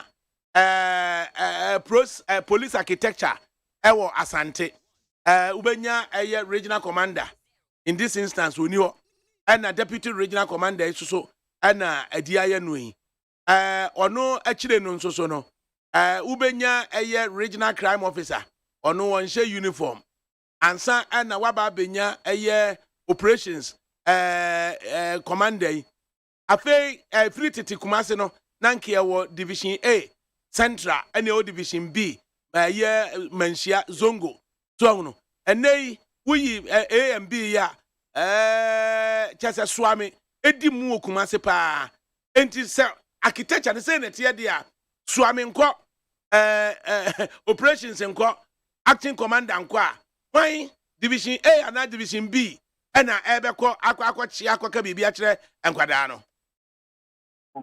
Omudia ubebe try ka bibia kire we enye si ye no approach ne na anko yi am dem so omo abagi atum because na nya de was a do ye do ye no enya de kure was a do ye do ye we district commander na the divisional commander ko betimi akokora na omo akasa ama bibia aye boko eno ane kwan abefa so a obeka mo tempest down na watie nkonfo no you don't argue with them especially when they are angry so now what you on say you are in their shoes what can some papa chiro you don't embarrass them publicly it's more now o kasans wuchi when nya dia na was a do sablen and you know enya dia kra was a do say regional commander bokasa and I want to nya so we should in the ground kono kra ni but if you say action now what taking it or lift the ban. Okay. But the best friend say on pa abanu mu bia enkoye ba ko. Yadi Orapo Kunibuatenga wano a PhD student in intelligence and say.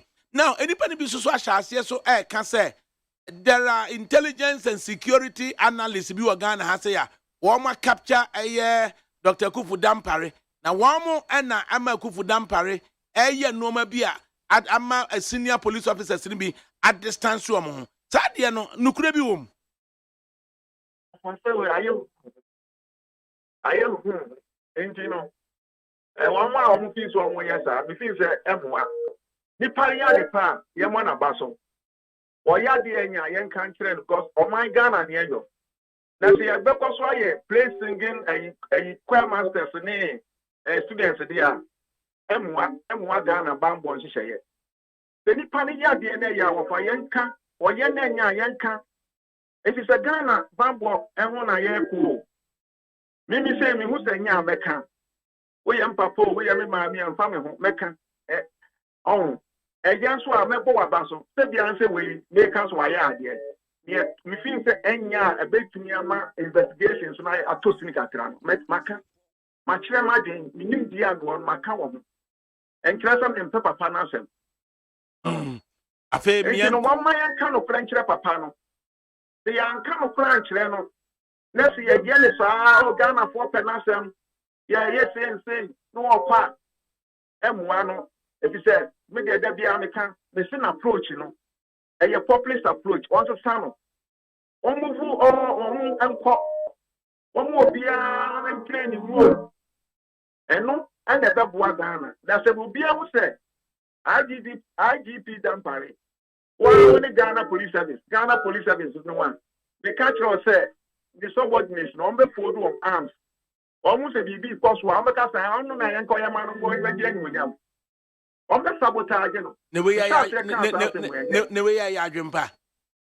I offer system now you won't never see a TSS. Ghana security, no politics are fair. No. Of our co says here, acquire NDC MPP. This own person kind of pray. Oku or crowd, I said they one night appointed who fail. Now, I'm castle or mobile or fail. So, it's now. Okay. And to all banners, who can say, who bet me I be BR, almost a touch or any point. Because system, no, back for 5 minutes. Back for 8 minutes, send your constitution, I am. And more Ghana. I'm praying you say, a blue bed do not bet me amend the constitution. Now, as a son, here may be no more to be a young farm, would you know more to me yet to my son Ghana here. If you say, no more the boy. You. Answer now over chrono. Rapport Kunibuating. Recent Obakan said they are sporadical, they concerted effort to, yeah, can say, Nano ahantamamu wahene yesi akosi akonya wahene tikaa mu nipa tikaa mu bi ne driver ka ho yesi yedi yetwaja ato car no wahene efia nkwanta akurade ene yede ne beto ye enei June 14 eno nso so anopa nonwotwe ekobo nonkron na Joy FM report ye Joy Online or say chief shot by unknown assailants at Jenjeng in the Kratchi West municipality. She Boku ya akwabi ya kunu awadaho ebisi no anu wadi kan e the assault rifle atu abo soja ni na ja soja fo esusu no overpower no a wa mo soso ekun no. But the introduction of assault rifle by civilians ni nyina eye asɛm a ɛda hɔ a wɔsɛ yɛhwɛ na yɛka. What do you make of sa ɛnɔɔma wei a ɛkɔ so wɔ Ghana ha yi? Nneɛma wei na ɛkɔ so no yɛmu bi deɛ nyɛ nwanwa sɛ wɔfidi so kora nso maka ho asɛm sɛ 2001 yɛyɛ research bi yɛka sɛ saa nneɛma wei nyinaa bɛsisi ɛnɛ ne nansa koraa na me ne ɔpanyin bi di nkɔmmɔ na mekyerɛ sɛ bɔle ɛhɔ nso wobɔbɔba enti na nyɛ adeɛ ɛhyɛ da yɛ nwanwa bebree saa ahemfo nsɛm no yɛanhwɛ ne yɛ ɛbɛsɔre bebree but I'm happy sɛ national security for yɛ ho adwuma ana mmerantewa no a ɔmo ne mfa sɛ ɔmo abufu hyew ne report yɛkyerɛ sɛ ahwɛ ɔmo bɛhyehye police stations no ne ade ɔmo bɛhyehye sɛ ɛnneɛma because bebree na wotuo ɛno nso national security for ɛyɛ ho adwuma nti yɛfin sɛ bɛtumi am ahemfo nsɛm no deɛ ɔfa ɛyɛ ade a ne titiri ne yɛtifi ma mu hɔ no ɛha adwene ebi bɛsan akɔ so bɔɔga hɔ no mu nyinaa nso deɛ no ɛɛbobɔba nti no ɛyɛ ade a ɛwɔ sɛ yɛ nyinaa yɛtrae sɛ yɛbɛbɔ yɛbɛkaakaa yɛ nua no sɛ abere ne abere nyinaa no ɔmoma abotrɛ ani kan na asɛm biara sɛnea ɛteɛ no nyɛ kyio ne sɛ kan na yɛntumi nka asɛm no asomdua mmra na ɔfa deɛ ɛhu nso ne sɛ etuo deɛ da bia mka ho asɛm etuo taa ɛwɔ Ghana ne etuo ɛkɔ soro hɔ no ɛnyɛ asɛm ketewa ɛba ne sɛ yɛnkɔɔfoɔ de yɛ wɔn business o bebree bɛnyɛ sika politicians no nso bebree nso ɛpɛtu agu hɔ for 2024 wɔne tua sɛ ne ɛduru hɔ no ma election time ɔmo de bɛyɛ etu asɛm no ana wɔfa wɔsi yɛka ne dendenden ebi sɛ wɔn ni tua a sɛ tumi na ekura wɔn de yɛ saa no wɔn nya na nkadeɛ na ɛbaayɛ a wɔn civilian wɔkuta assault rifle a wɔkɔ tutua bɔ sojani ɛwɔ bu adeɛ wɔkɔ tutua bɔ sojani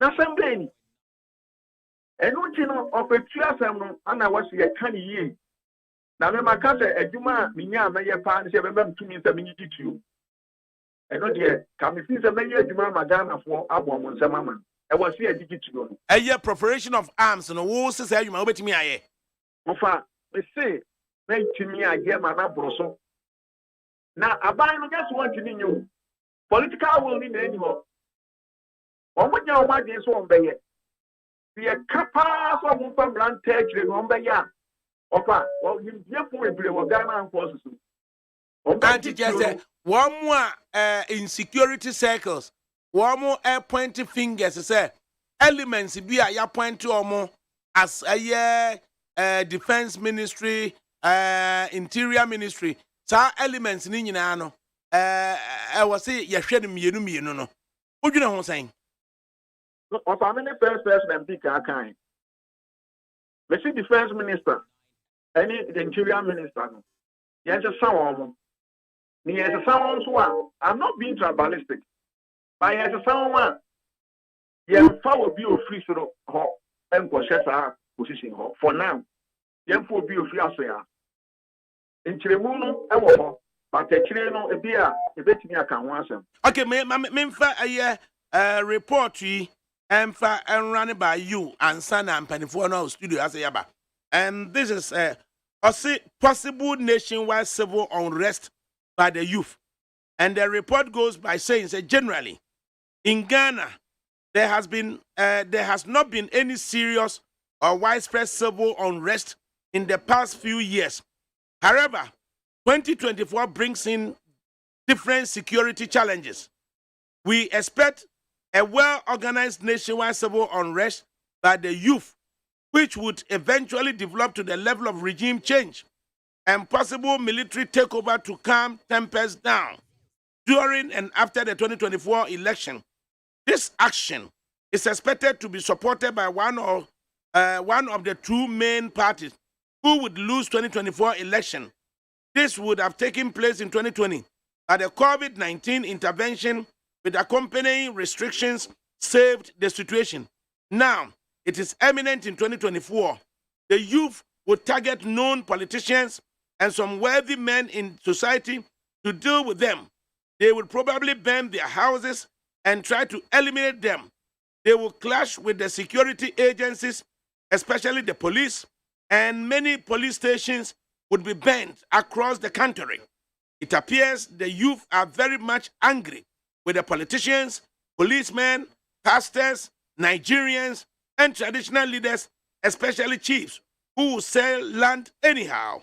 It is expected that this category of people will not be spared should they start the uprising. Now, such a report, very scary, having to read them. What do you make of it? And young, Daddy, that's not creative for your word, sir. I'm your word, and no crown. I'm a near my reduce. It's been busy about discussing. Hey, I didn't discussing. It's ABC Bank, and as an intelligence student, in having to help complement the efforts of security agencies. Yeah, my kind of say, Bamboo say, and I said, now, Ghana, any crown, West Africa. West Africa, yes, I'm a mining, said Bamboo say one. Now, Sabria, 2 years, will be on 5 BBM, say, I will try number. And that's why, yes, and say, Yabema or how about or man, Nayani baby, a big Janiaco. Togo, and then on my state of emergency or northern part of the country. Sadia Nayanokre. Aye. A northern part of Togo, state of emergency or. There's a Burkina Faso, so, Ehu. Africa, so, Ehu. Africa, so, Crowdy, and here. Solo so far the civil war be the Bahopra. I mean, a year consent. It's between a hip party a beppo. And you put it away. About one on your back, young talk, young pen on young Pamano.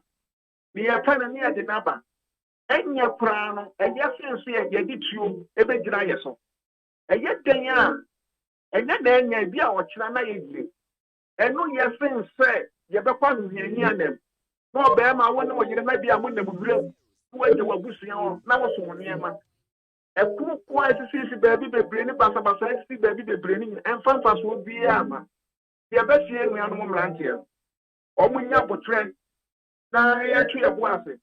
Now, I push why Cassa, catch the buying and say, oh, why and you Jumaniano, and yet they are a canker and near my best sister.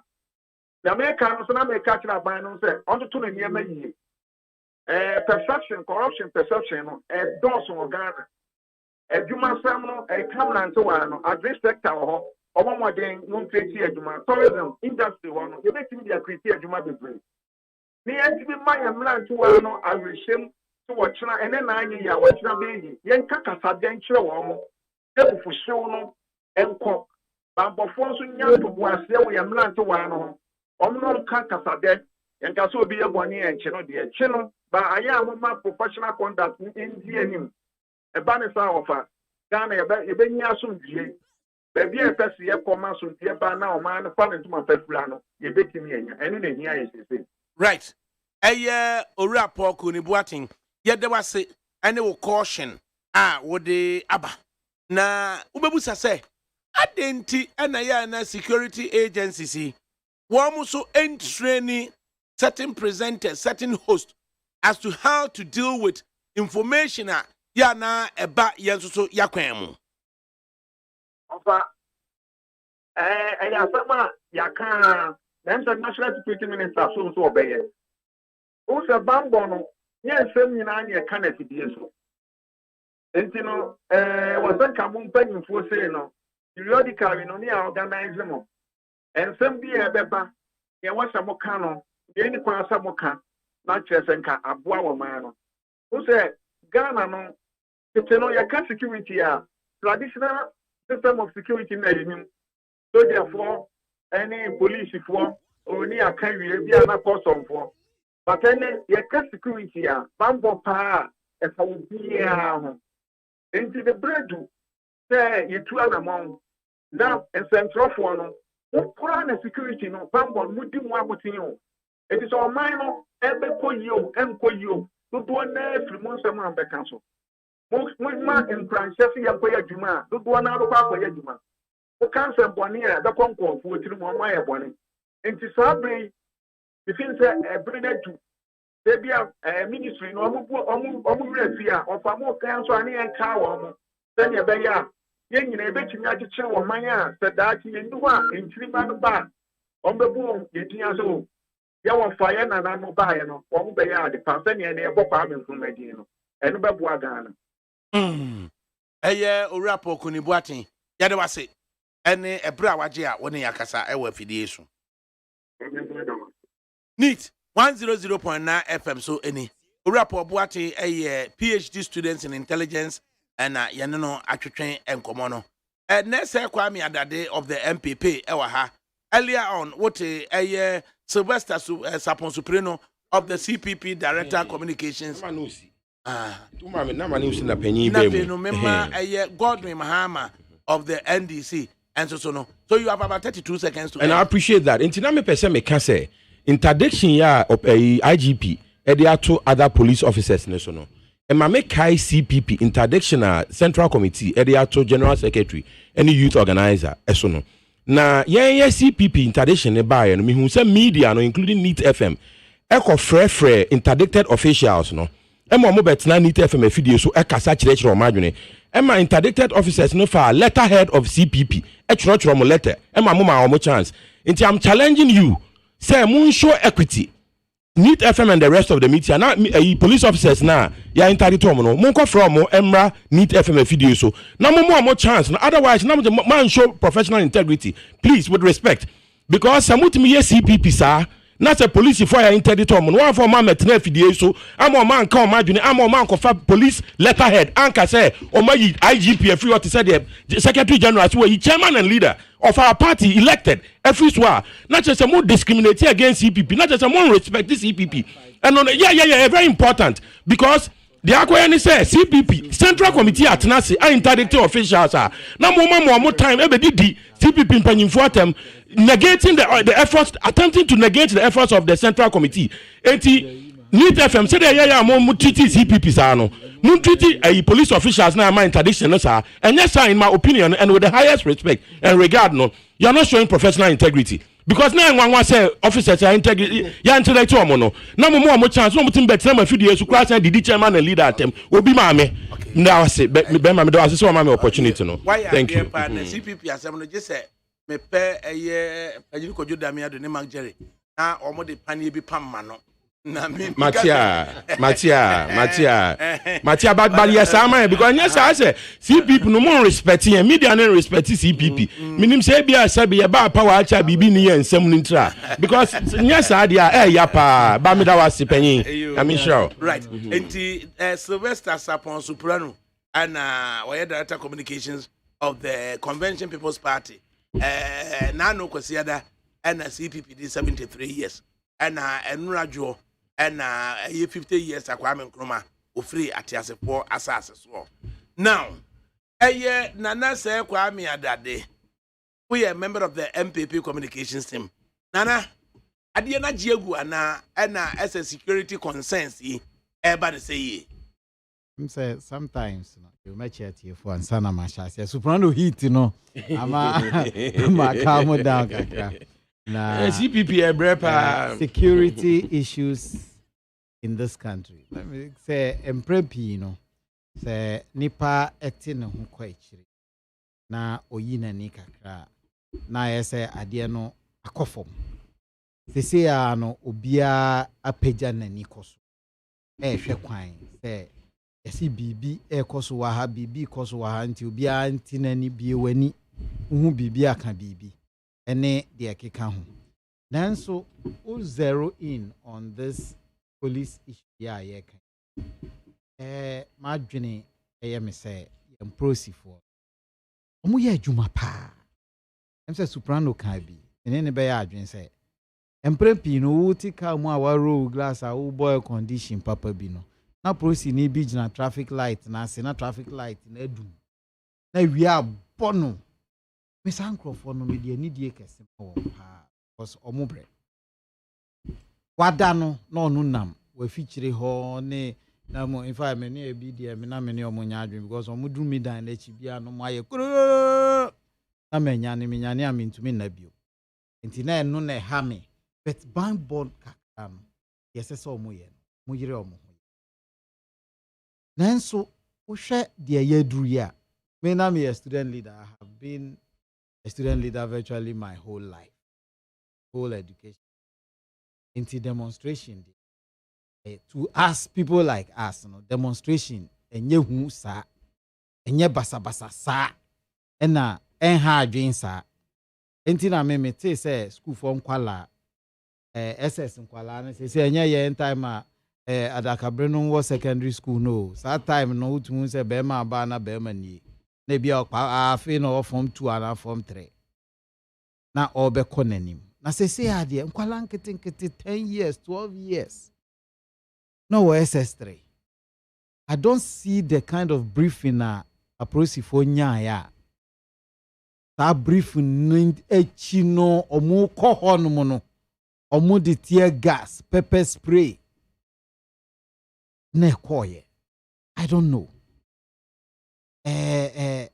Enuntina meni obia one owura dampare eya adwene se aprosi mpanimfo a omo ma aprosi no kwan ma omo kọ ho no ebia na omo anya omo adwuma yie because my 13-year-old child now ka kire me say yes or bodede or ye demo enti o kọ ho no ma akọ disperse demo no na o kọ disperse demo no according to Nkrofo. I don't know how true it is. But according to Nkrofo Kurano, they had gunshots. And kwala 12 years demo. Yet to me, a year the day, again, kwala there. Me, I don't know how dangerous, how scary they could be. To the extent, say, omu papa nomne, omu nana nomne, omu wafa nomu kwa kopata sa ando kwa ya. Na ye the pepper spray, ni tear gas ne kwa. That's the height of indiscipline in the part of the police, so far as I am concerned. And so ni ba kusi say uba even say yes me ba edi boni wo fie na me kwa na ma twen krante bibi sa na me hu no say see ye no enti eno de obi a odwen sa obedwen say enkwala na anya ni yie enti anipa no nso na oya akọ echire kakra in demonstrating among school kids is almost normal to some of us. Omu betumi akọ de o kan say a teacher for na omu man kwala no ho kwan call lorry kwan no so anya ade no nso me ne be ya adwen because I am not expecting my 13-year-old child 12-year-old child or was secondary school na original lorry kwan so demonstrate ka bo obi yes ka bo school ni yes BBSC yes but one more SSI demonstrating should have been in Pennington on behalf of the children nti obi a cancer no me ne ya adwen but say ko ba say ko ti police ni papa panimu wabodwe say ku a na wo ko pata nkwala we demo now the tear gas ne tuo ene niama na ko ya sebi na wanwen one dream back who say it is a interdict police penina.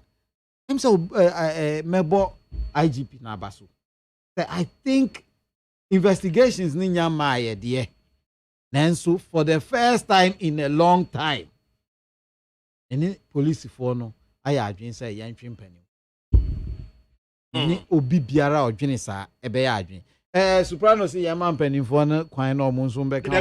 Omo asem because mo ya partial yes omo ya partial media no entry tie kra. The American akosia ne say investigation bia say ye bia ye ma police for no ntia ase say omo ye Ghana Police Service dana shooting bi ba ya omo say akwa no ya am robber omo did some fake funny statement bi ba ya. I said it. Titi na ya friend on Ghana Police Force. No mo ti say soldier for okwa na okuratuo. Ye hwe mu na ehun say no police ni wadwuma ni say wo kwa na okuratuo. Enti ye ti Buffalo. Ena ye ti anameboa omo atete bi. Ena wo mo aka no ye say mu mo ye ho ban. Wadwuma no bo nipa no ho ban, bo property ho ban. Be Ghana Police for I say mu kodru hono mu a na etuo ne niama ensem fata. After May 9 the see you know any policeman deploying tear gas ni sa niama no ese so dwene biom na idea no kra na yempanimfo na obi ka say population is about 6,000 inti kwala no hu ye na stampede kra si ye anka no nso be hu ne saying what would have happened inti approach for no me de mesre minim say Drew Sabriya na ya dane no na de na be yes so political say obi look and abo ashama ni ha me money di anka wa the propaganda be num but the truth is obi a woni ha no oh me nua no me sa no ye ne politics but the truth is that Drew mrebi na ye institutions na anya omo adwuma yia yen kan si omo anim yen kan si police for any police impeninfo na anim metie honorable Bagbin speaker of parliament all can say we ain't say ma police brutalities and koso sa but police need you to bo obi ani anani to mu a say bi oye nuanu fa mu wu ye no ye ko blame abai a police for call baby e ko tututuo ana soldier for ko tututuo ye blame obi a oti baby anyo no na tututuo no they say ya no na police ni akoye sa anyambra sem no na ono afa ne ho adi enti na me kan say yentwe omoaso obi biara esese yetwe na aso no yentwe na aso because penny otna fie e ma nkwalare na nka no ye kan na nka refo a penny ye bebo udin enti the one twe prosifo a omudi sa anyambra sem we a omu ye so unprofessional a omudi sa nsem hunu we aso a ye kind na nkare fo aye bebo udin me de me kan kosi ani se ufo nkwala no omo ani age edru mra enije aba secondary school adakabra ebia na me kan na me hwe wo mo amfi akọ animu kakra ne se time I was secondary school no na edru school fees to ya net say na me kai me mate bi me money din wa ha na se ye be pamu school fees na as a teacher no wura class ho na ne din na obi a teacher no wura class na class no nyina abo ne din ye be pam no school fees e na akwara bia ni wa ye be pam no school fees nti akwara no osua de a na oyi ne yemu asua e come de na we a day student kwa obenya o free hot meal baako we a border udidi anopa wi anwumre usku atade enya wo ma mi dadwen biom the year kind of baby kodro ni no the American say enkwala na nkasa no no I have spoken about the police matu momonefo matu okrafo me kasa enkwala na nkasa nso no sabri ya ye wo mu na nka ni say ye kan akwala na man ko demonstrate for ramp eni say ye ma ho kwan ma akwala ni nya kwan ko demonstrate for ramp because they say anonyama na nka say how no as a student they've been taken care of. That's all I'm saying. They've been taken care of into no school ni no there na nka aka onu ne huma bi na ochina won so be yet say soprano Kwame Nkrumah ya o na okoda kra Kwame Nkrumah onyane ya Kwame Nkrumah osi Kwame Nkrumah hia obi ya but the American question is say omo mankwala no focus on the education that we put them there and now papa no kasa no say Adambo now or somebody or kasa no can say the children, even the parents should have gone to demonstrate on their behalf. Now assembly ne, because ramps the assemblies in a minimum so moye in the left, right, center. And ye be cry nyaju because baby omoye ramps ni be cry the ultimate say we there fakwem. It remains to be seen. Assembly ne juma. Say baby school no one whether a Swami municipality and now say a Kumasi Metropolitan Assembly. Whichever area it falls. Assemblies ni baby omujijiska. Edu property rate ni dia kika ho a IMC ni baby ojeje no. Edu rampa ene dia wo kan say unim say wa ha na wa. Edu property rate ahwan na okoje. Na edwa no dia omujiji no dwom na. Edu business operating permit any ticket why na eje. Or edu ramp dia ye nim dia oye ramp. Okay. So all I am saying is enkwala no de aban aye de obetumi ama wo mo munya enkwala no munsua de na de sese awofo ye awofo so ebo mo homoden police for every neko me say police ni bia obekọ akotutu a eni say woto Ghana police unya police force bio uya police service uboa police ni a obekọ akote kwanchen a instead of directing the driver no na wa te kwanchen na o hwe se driver no be ye bibia ensem fata na wa che no na de be si asi no eno so your problem because okay. Police you have a job, you have a duty to the citizens of the country. Right. Nana se Kwame Adade of the MPP ana ochene ne no.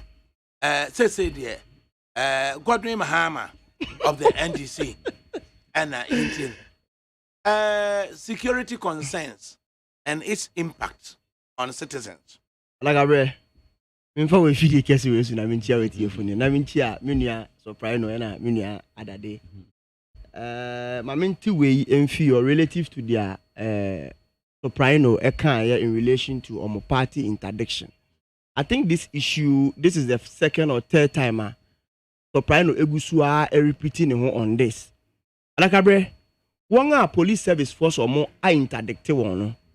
One, they have their own right to say they want to speak on some interdiction wasem and I some murder one can wasem.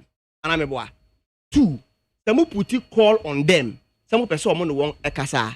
And you're right to be allowed to be granted the interview, to agree to grant the interview or not to grant the interview. And I'm a boy. Intino and yes, moi shadana moye di amoye no. TP Pinko for more interdicted one. Among your politicians. And I think Bebrena go on their own to even sometimes so for air so that their issues will be heard. No, me say sometimes. Because soprano in the NDC, there were Kweku Anido or around that or Kasa sometimes contrary to your party issues.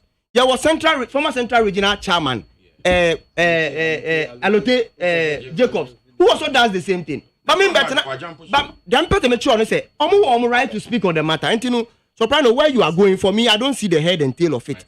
ADAKABRI, you see, the entire sensembisa eba na se ebi mu person mo edisa issue no ebo abanya na me nua person o kire say enye the right thing. Sometimes enye me won ADAKABRI, every institution be e wo Ghana bia no e she ministry bi ase ana me boa the police service e she ministry bi ase and the ministry no so ye under the executive ana me boa supervised by the government of the day. Interior ministry. I think an interior ministry. I think police board and those things. No. Police council. Police council. I think the vice president, and the head. Intino say institution as a ministry. I say not that institution being regulated by a council. A council no vice president that anoa. Who tells you say institution a mistake? Yenti me mbo the supervisory institution as a body no subo say maybe omo the right thing. Into the issue is that a bar, unless perhaps the institution doesn't fall under any government institution for which you want to put the blame on it. But this, to me, I had that relation, which I agree with the person. The interdiction of Sanklof, for me, when we bought Dampari Abaso, for me, I disagree with them. Dampari, for me, hasn't done so well. ADAKABRI, since last year, June, Bessie and there, police and the civilians, this kind of attitude, Akosu Baku 10, which I have the list here, just in 1 year. In June 2021, Baku Siwo Ejura in the Ashanti region. In July 2021, Baku Esiwo Greater Accra, which is the Agbogroshi market, when they were sacking them. In July 2021, the same month, Baku Esiwo Ntotroso in the Asutifi North District. 2021 October, Ebisi was Swami in the Ashanti region. In October 2021, the same month, Ebisi was Tema West. That is the squatters when they were removing them. And in 2022, February, Ebisi was Temali in the northern region. To be specific, I think Lameshigu in the northern region. April 2022, Baku Esiwo Western region, specifically Bogoso, which I know you are aware. In May this year, Bunu East region, which is the youth of Nkranza, Asame Baye, and this particular month, which is June, the SNC or Islamic school. So just within 1 year, Baku 10. That IGP supervising this institution cannot be applauded. So this is a message. My mankind message in from my way. I say, so the police should stop working or what? It's better for communicators to handle armed robbers and wicked people. Why should so-called communicators be sabotaging the work of the police? Do they have better sense than the police?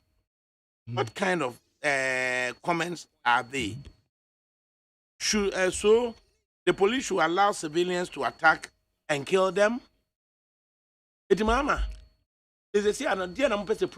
see, yen kase, and I say we are not saying say the omu yeno, they are not doing their work. Nipani ya dia Dampari was me. I was one of Nkofua. Ya appointed Dampari. Ya born abaso. Police service a preventive unit. And yes, so mbetenasi. Na dia ne Syria. Me no betena ha abom abaso. When you employ led police. Yes. So we appointed security man ewo ufia. It is to prevent armed robbery coming to your house.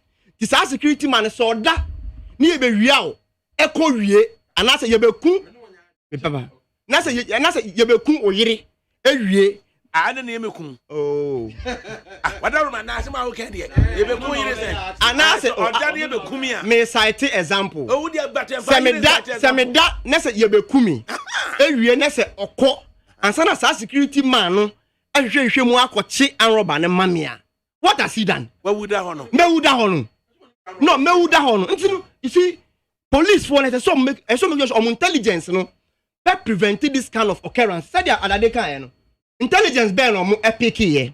Ansana omo eko. Adadeka 13 years old child. What is intelligence ben omo pick here kire say omo kita etuo ni ejan and as omo ye armed to the extent say so omo be ko honum agakọ tutuo edi pepper spray edi tear gas alcohol. I get me. Emiri bia na de ni siria. Then we tend to be working. But that is not the work of the police. Police ejumani say ombe picking intelligence are preventing the occurrence of the thing. 9/11 This didn't occur here and say na omba be yo ejuma. Yes, in other breath we can applaud them, but let mama enye say they have done something extraordinary. What did I make and I say? That's what I'm saying. But the next point I want to raise is ADAKABRI. Mabubo incident, this same incident, Bako 10 Amao. Who interview the guy, the PhD student. Unso ka say abaye de bo techino, yemfambo ban. Asema maybe say with all these 10 incidents, see from June last year to June this year. Emumu dia hina we won say ya interdict any of those commanders responsible. In Kranza DAC, what happened? So why now? I'm just asking question as a citizen. Why now? That not to say, or interdict the command, be it regional command and district command, no, it's not the best. I mean, besides say, their SC before and then, what have they done about it? And ADAKABRI, memma ye heli this interdiction so much. The entire person may train for the outcome of the investigation.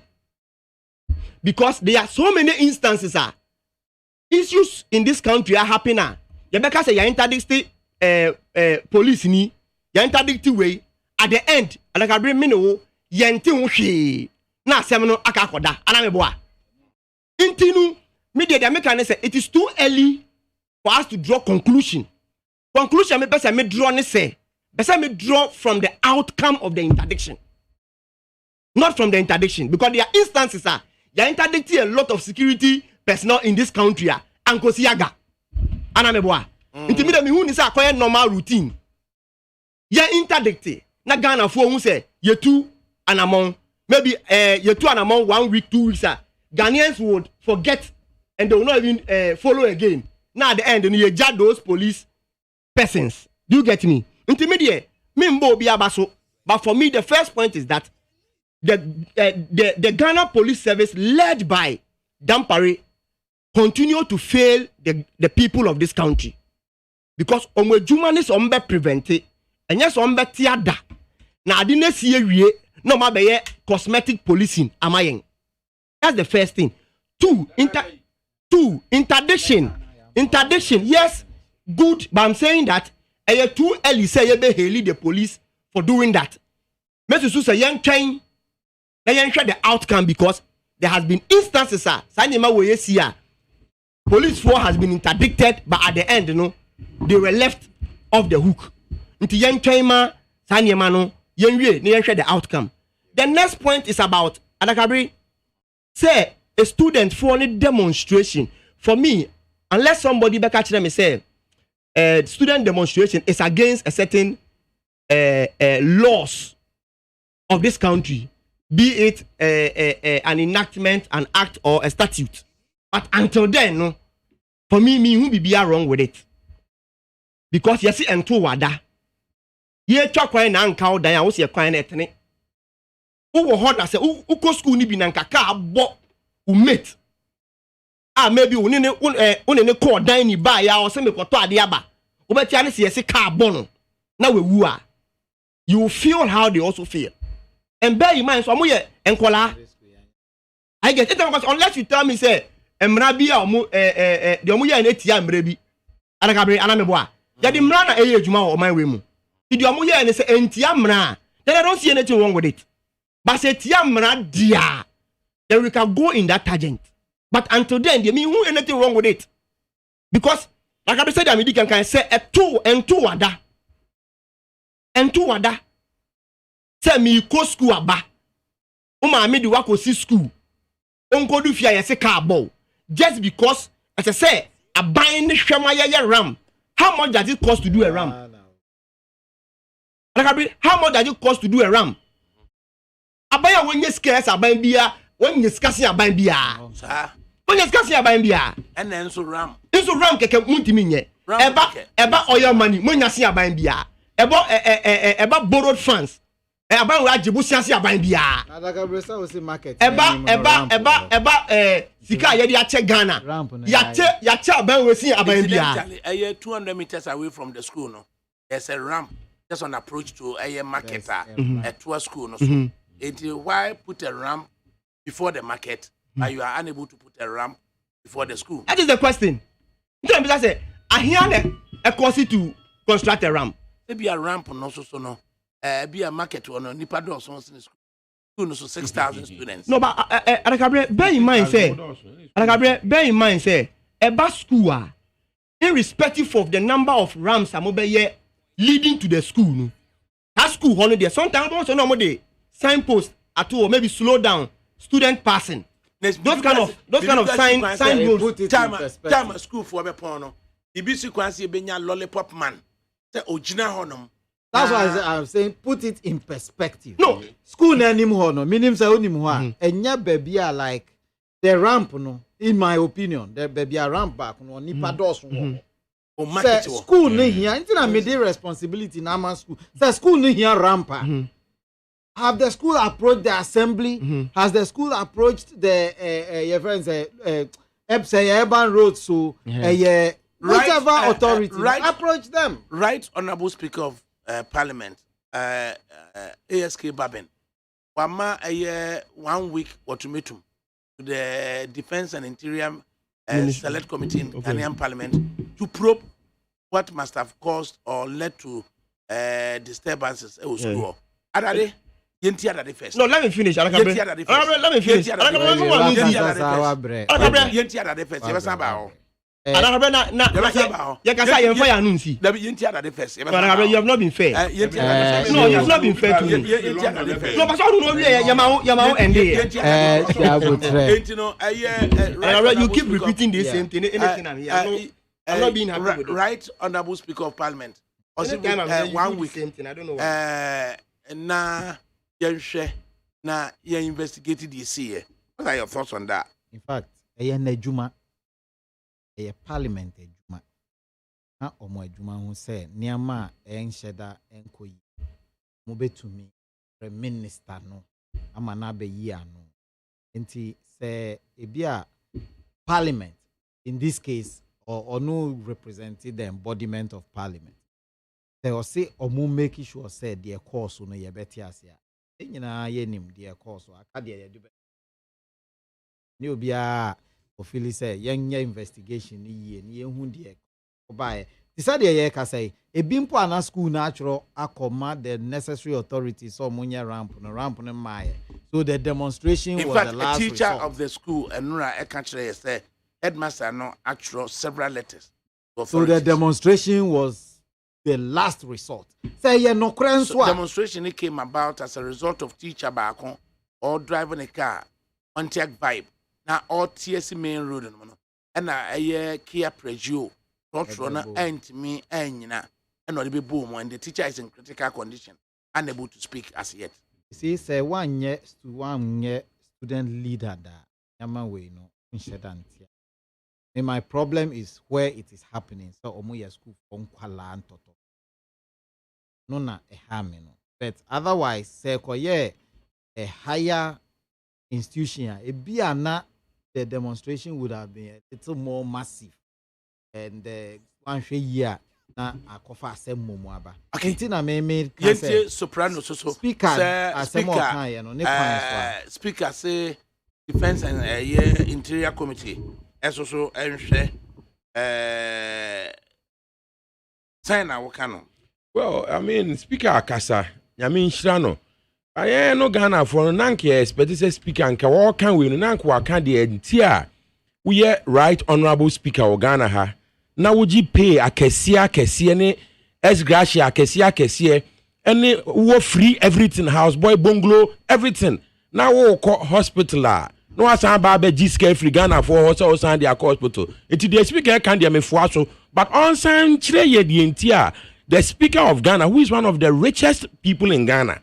One of the top 1% rich people in Ghana on trial rent, on trial light bill, on trial water bill, or just a free driver, free petrol on top petrol, free atadia crash time man is kato atadia she and yes triane kabosume and per diem and yes speaker particularly the right honorable Alan Barben as Gracia wajieno now was yare now yes speaker whom we love so much we love the speaker.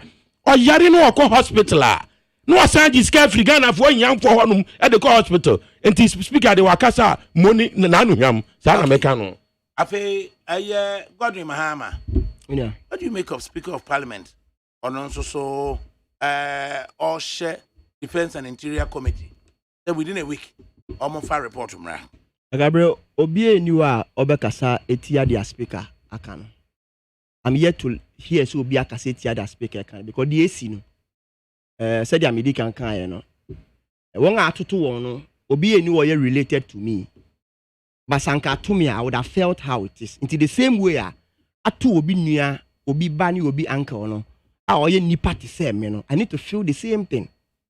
Now the speaker can and they put my brain in and so you find the end solution to it, which I think say at the end, you know, an information of maybe how to put out certain laws or certain acts in parliament, or maybe force maybe the road minister say the needful. You get me? So I agree with him, but I was just surprised how you would allow Soprano to go in that tangent, because Soprano, it seems like you have personal, but you have, it's like you have personal problem with the speaker. So sometimes Ukasa half etiani we are not sure that the good thing about him, but consistently anytime you want to delegate to the speaker. I do not want to denigrate. I disagree in the choice of word. Wait, please. Yeah. Be a new speaker enjoy against the law. That's not the point. Please. Or you're entitled to whatever he is receiving. And until say, or mine Beka say, ye cha es gracia please. Until say or no, until say or mine Beka say, ye cha es gracia mu. And I say or no personally, on his own will Beka say, Mempeno, ontia mrabiaye. Ntinipa ntia mrabiaye. And he's entitled to say Oko hospital. As I said, because he's the third gentleman of the state. Okay. And you don't let it look like the man is doing something contrary to the law. Okay, just them here no praising to me after that. You should give me the opportunity. And then you are not.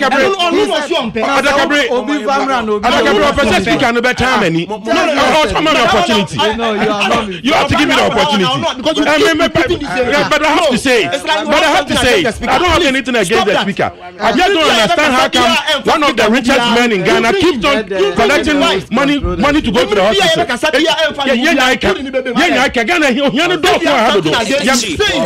Needs FM.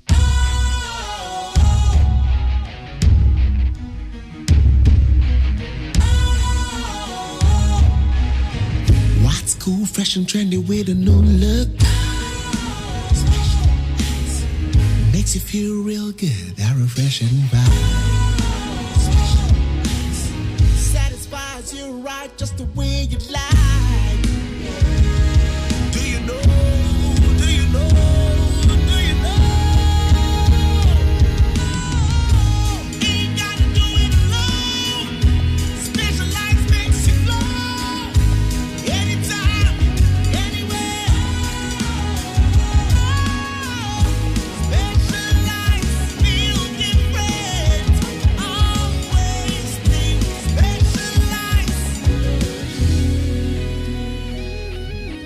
Special Ice Natural Mineral Water. Feel different. Think special. This advertisement has been vetted and approved by the FDA. Hey, catch it. Listen in here. And you ma beto to dia me baba no hwade no. Hwem so betumi a. Hey, asew. Hey, now beka. Ya John to mami ensa duku potomanto. This way chocolate drink. Na kan wo hwe afibia so beri ni waware ne a. This way chocolate drink. Na kan sia. Oh, asew. We dan kan no tumu ho. Me be mo anu nso hye kwa dia ka ho. Hwe dia wapi ho. O ka sa batete. Eda fom ho. This way chocolate drink.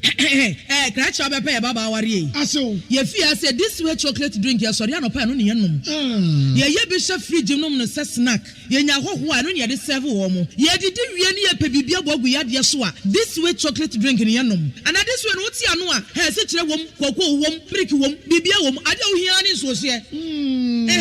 This way chocolate drink. You hear any social. FDA, I just said you didn't crack to more jet to say a ye. Utie oha echi ponkno. Needs FM. Needs 100.9 FM suni. Na ene ye benada. Aya mo babo sumi ne wo me ne de to so dunai. Afi MP no aduonu mienu. Am say aka meet dunum na abo eye nonan. Na in the studios. Nana say kwa mi adade eye MPP ni ewa ha.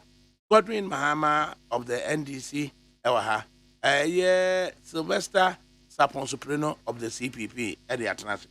Now, a national vice chairman of the NDC, Alhaji Said Sinari, has said the police would have handled protesting students of the Islamic Senior High School with more respect and professionalism if they were students of Prempeh College or Opokuari School in Kumasi. And that's upon. Penny, Yamin Dear scenario, can you know say? Menene nyadwene. Me say me old student of a Prempeh College. Me a man for Ketie pa Sewa House. So Prempeh for no. To begin with no. Na time me wo Prempeh ni enye 12 and 13 years for. So what I say. Nkokrafo. One ambassador me chiro no na nkokrafo kakra wum. So me pese me bodin bia. So time me wo honum no. Na mo zingi for kofuma no ni mu ne e ko sell be mu ne ade. But the me pese me chene say Prempeh no unse sabe me nka sentia obia o but time mo ho na your headmaster friend no RT Saki late of blessed memory. So inti unse Prempeh no ye di suban ene nimde ene ye de nante me nka se obi mfa suban ne nimde nante o ba yen ne de ene de e ye suban ene nimde Prempeh College no chairman say Senke ye Prempeh for engaging in that act. Senke ye Opokuari for engaging in that act. Sure. And police would have respected them. And I mean, have acted professionally. Sure. And I'm saying that a Prempeh College is not Is like a responsible statement. I think, sir, it is with respect. I would like to leave Honorable Scenario to his statements. Ebi Obibeka say politically motivated. So what I say. But me as an old student of Prempeh College, no, me person me chene say I na Prempeh College for no. First of all, no nanka RT Saki o me enkoye sa demonstration no. To begin with. So RT Saki nanka o me enkoye sa demonstration master family ade ade ko. But in the 70s, e bin see that Emma Kutua champion penso ayo Opokuari School.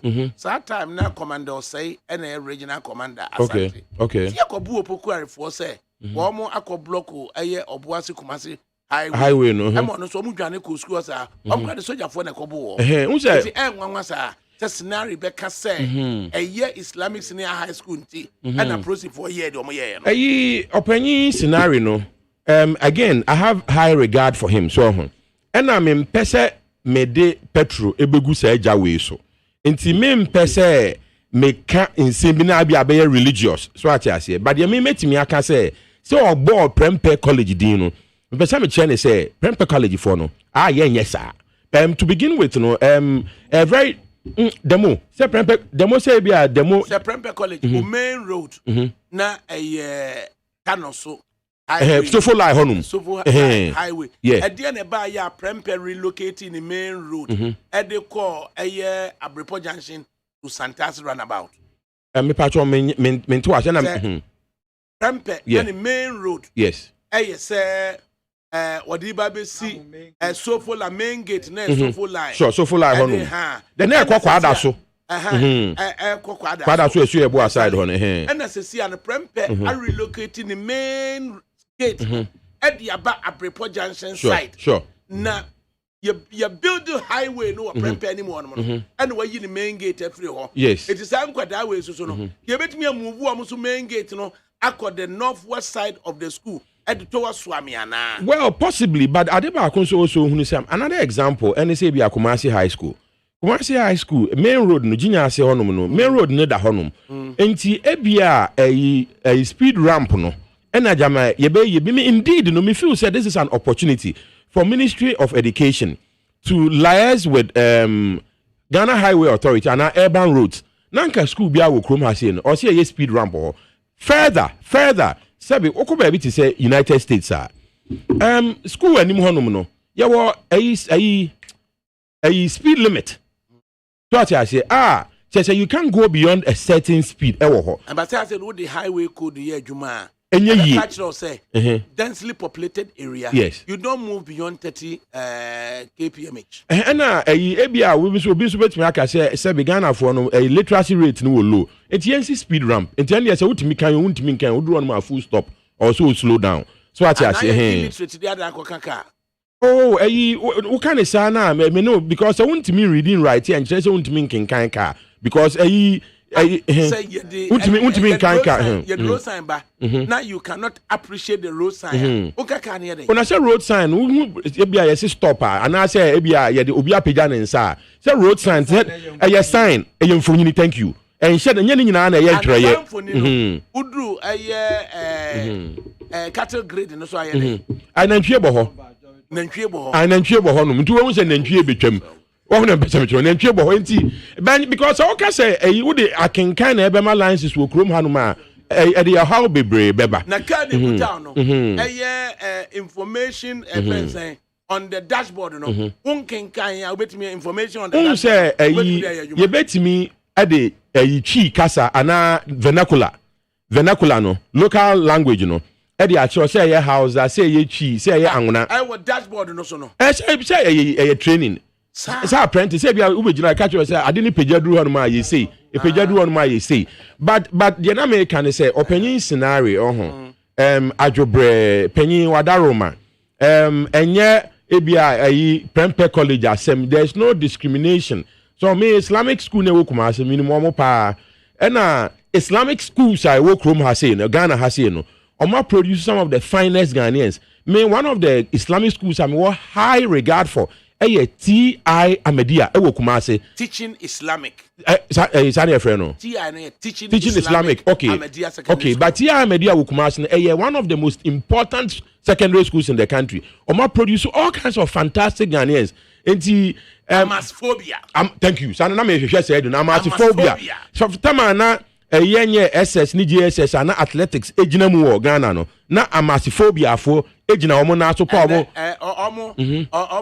sprinter back abi fanka T-Rex eno esofo T-Rex na se kora krampo em so kora mu nyina ko amas eti amas de adia o ma ya ma Ghana no so enti honorable scenario onsi aboto enye prempe college asema na bibisa contemporary boys na more likely somebody sa we say suban ni nimdie na yede nam suban ani nimdie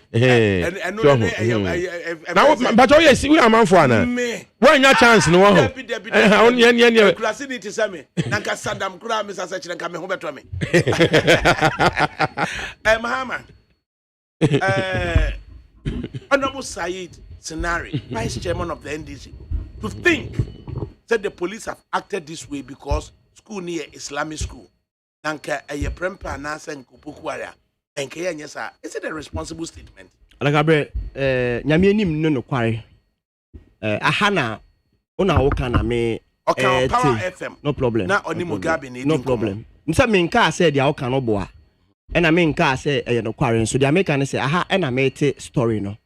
Nti dia min comment me ma me kasa nya tenten wo ne comment ne so because ade a min is it a fair comment? Ade a min nya so much privy to it na min kan ne content no abrese me ho with it so much no ADAKABRI min tutu mampamrika enko comment ma min kan story ne nchiro untimi noji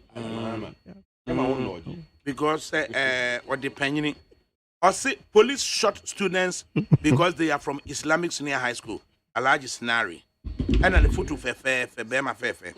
Alhaji Said Scenario, National Vice Chairman of the NDC, has said the police would have handled protesting students of the Islamic Senior High School with more respect and professionalism if they were students of Prempeh College or Pokwara School or in Kumasi. Angry students of the NSSC and Odubaya. Then he comes on. Also reacting to the development on Power FM with Mugabe Masi, Alhaji Scenario said it was unfortunate. It was an unfortunate incident for police to apply such level of force on unarmed innocent teenagers who are aggrieved. And this is a direct quotation. If it was Prempeh College or Pokwara, they would they do this kind of action against the students? He queried. Yeah, ADAKABRI, I really appreciate what Kanya Mami. And then Alhaji Scenario berated the Vice President, Alhaji Muhammadu Bawumia, for allegedly, and then this is a direct quotation, not doing anything to help Muslims in Ghana, describing the Vice President as useless. That is a quotation, a word which he later withdrew on the show. Yeah, ADAKABRI said that I'm Kano, and I made that was to say working kind publication no amame. Yamianim no kware oyeme national vice. Me are very close to him. Until the American say, me fi hanoma, me put you call to him. Now my bisa say, this is what I am reading. Me ba mu show this is what you read for me.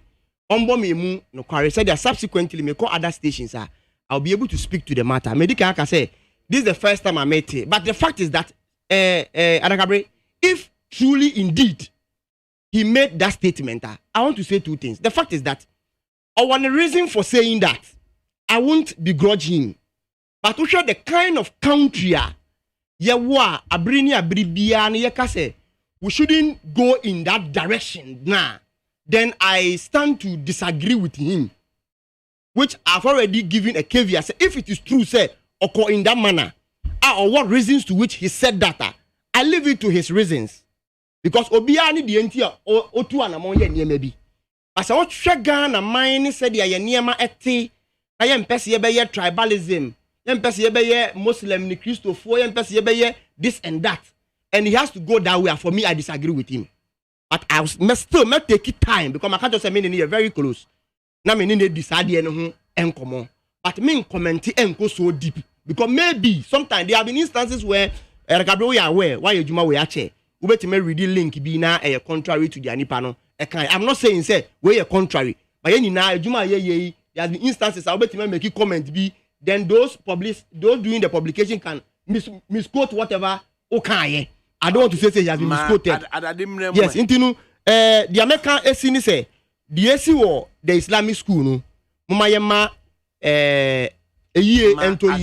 na the eso mo yema sa the way we stop no and stop it na mani repeating in ubiom amadade mremu se kwa mi adade o say senke prempe college senke pokuaria enka prosif wonye omo sa o say a vice president of the republic Dr. Muhammad Baumia, onye BPM farmer and Kremofo or my way mo. Now, or a useless vice president. What do you make of it? And Osa withdraw ye. Withdraw, no crown. Mestre na a large side scenario ye penny. And so, me GD back on say we Africans, Yentitian and my yen canocre. Yentitiano. And my yen ni no cre because yes, he said, Uber can no cre, near maybe who I just say, to Sebi and Sanawaka.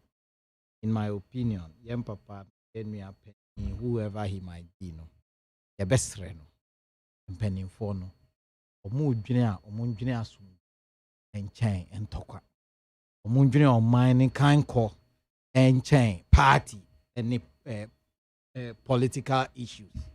Omunjwen die be ya yeni ankasa onu ankasa mpo dachi 1,000 years to come na ni party beba power ni party ni beba power no mine da so ye baako omudwene a na omu kasa omuma omure mfi mitie show na oka sa awo so no if you appear on a show like that you will say things like oh yes oh no ADAKABRI and your show host to national as prompt no or withdraw on the comments. And make us say so where you find yourself you do that you I'm of it is never ADAKABRI it is never ADAKABRI me say mami on the show mami kan fofo me say me say show no you will not denigrate the show on this show why say uko baby a content na ne yeka wan obi am person obi anum say e be ka say uko appear wo show bi so nipa ene wo show no so look make bo honorable Bakudin me ne be appear show yi so the show is different the day ene day ne ntoko a former member of parliament oh me say honorable bi me mo obi edi ebi ana honorable there be any honorable ADAKABRI honorable ADAKABRI yeah be final comment here say na different yeah best yen papa no we don't want any tribalistic statements we don't want any religious confusion there see no yes police for na anye ni yie IGP ankasa minua mahama eka say o kan ya konwan ya kofa interior minister the people should be commended so who say interior minister and our ultimate responsibility the people have been interdicted and ni say final comment now make can say in 30 seconds the me work on a statement from President Kwame Nkrumah na me pese me kasa speaking to a IGP Adia or yeah, or say President Kwame Nkrumah say Ghana needs a new type of citizen, a modest, dedicated, committed, and honest, informed man, a man who abhors greed and detests vanity, a new type of man whose humility is his strength and integrity his greatness. And that is what we need in this country today. Thank you. Thank you too. You're Godwin Mahama. Also, so final comment. Like a final comment, and they say Ghana for Nanado Danko Akufado Abain, Efilien. Now, Meno Kase Nememu, Ayatin. Umayan sorry, Waka. And no, what are the FFS away? Alakabre, men, come on, no man yet said, the American, you are not pleased with it. May say, Alakabre, Nanado Danko Akufado Abain. And in the MPP, if you lead the people of Ghana, and the petrol boyading, and the brodo boyading, and then toast boyading, Bibia boyading. The only option left with you and I, and they say, you bet na brane, na 2024, na go point ya dum na dum doing, no my young kwan, you could do ballot box no swa, ya to Obama, the visionary leader. His Excellency John Dramani Mahama. Mrina, and then found for now. CPP never. How many times? About 3 or 4 times. Did you ask them that question? Even to the extent, I almost say, I want to say, wheelchair.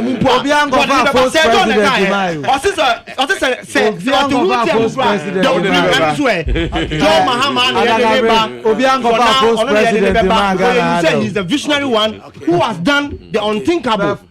In all the sectors of this country, which Nanado went to me compared to him. Emfama Ura Godwin Mahama of the NDC. In fact, that Emma Nanase Kwame Adade of the MPP. And so that's also Koma Sylvester Sapon Soprano of the CPP. The problem is that Cabre Mahmudu Osiuma.